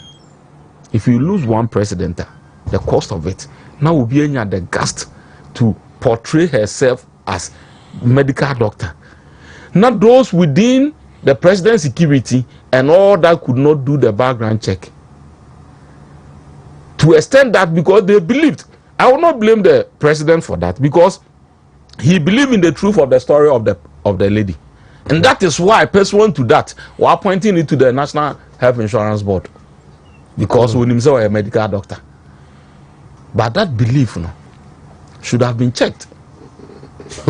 If 15 years will be a medical doctor, there are people who portray themselves within the system as lawyers, as doctors, as engineers, as media men and all that, whereas they are not. And those quacks within us, and they cause trouble in the system. This lady who said, how many people and we prescribe a drama for them to take and all that. Or to TV health program or program. And people like Borare, Kroma Yabuni pay for nothing. We've respected some people for nothing. Borare who programmer, a lady, you couldn't do simple background check to ascertain the veracity or otherwise of the lady's credential. Man space to speak as health professional. Now it has turned out that she has never been to medical school and she has never been a medical officer. And there are some claims from other quarters, some ladies who also believe that she was a doctor and all that, and she has done a lot. Why is the lady not arrested? Why is the national security not interested? Who is that in that power from above that is protecting this lady from being prosecuted? Now Timichi will be a question by say you just say your justification of property of 50 million. Now your party no so no. You be na mamuadwa ebeboa ye nyina, because sa ye di ani bubu we gina ha enti no okasa eye we na eka any ade no, it doesn't help. This gentleman called the so-called Alex whatever or no, he spoke his mind, which Honorable Japan has come to condemn, and also has fired him from whatever that position is. Oh, okay. And this is not the first time Kennedy Japan has done it. Do you remember Kwaku Anai? Kwaku Anai spoke against DMB. He fired him. So it tells you that in principle he believed in clean contest. And disobedience in the DNB one China. We should not, there are cases people are also alleging that Abronya is doing that because of DMB. We don't want to extract that. We need not do that. So be out there, let's see the person as the person. Then dealing with him as the person. Because say now with the greatest of respect, but who can so extend their question will be yen dealing with him as person. Papa and some way I can more party no. Because say DMB when a flag bearer now. Without candidate Japan, without his supporters, without Obi Oko Prime Minister 37%. You don't treat him that way. Without him, how can we win political power? So I'm also never been a political flag bearership now. Without DMB, how can we win the political power? But wait me afraid when the language was civil, when the contest was fair, when the contest was clean. Only you don't undermine me, degrade me to get a position and ask me to come and help you to attain what you want to do. Natural course of event will not even allow that. Unity is key. And Pennyfua can say, Utitia will be there so they share what they are.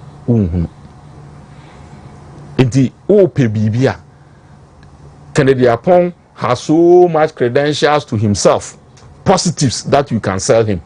DMB has so much credentials and positive to himself that you can sell him. You need not run down his opponent in order that your candidate can win. When he say yes, sir. Mate, lawyer, but that's papa, but who's a couple of them now? Unfortunately, yeah, but who's the time? Unfortunately, I buy where I say, or your doctor will be a who's your doctor, yeah. Or they a twa kasi I was saying go for the be no number. That's what they are. That's what they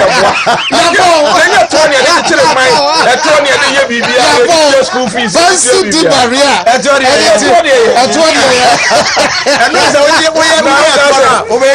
Number one.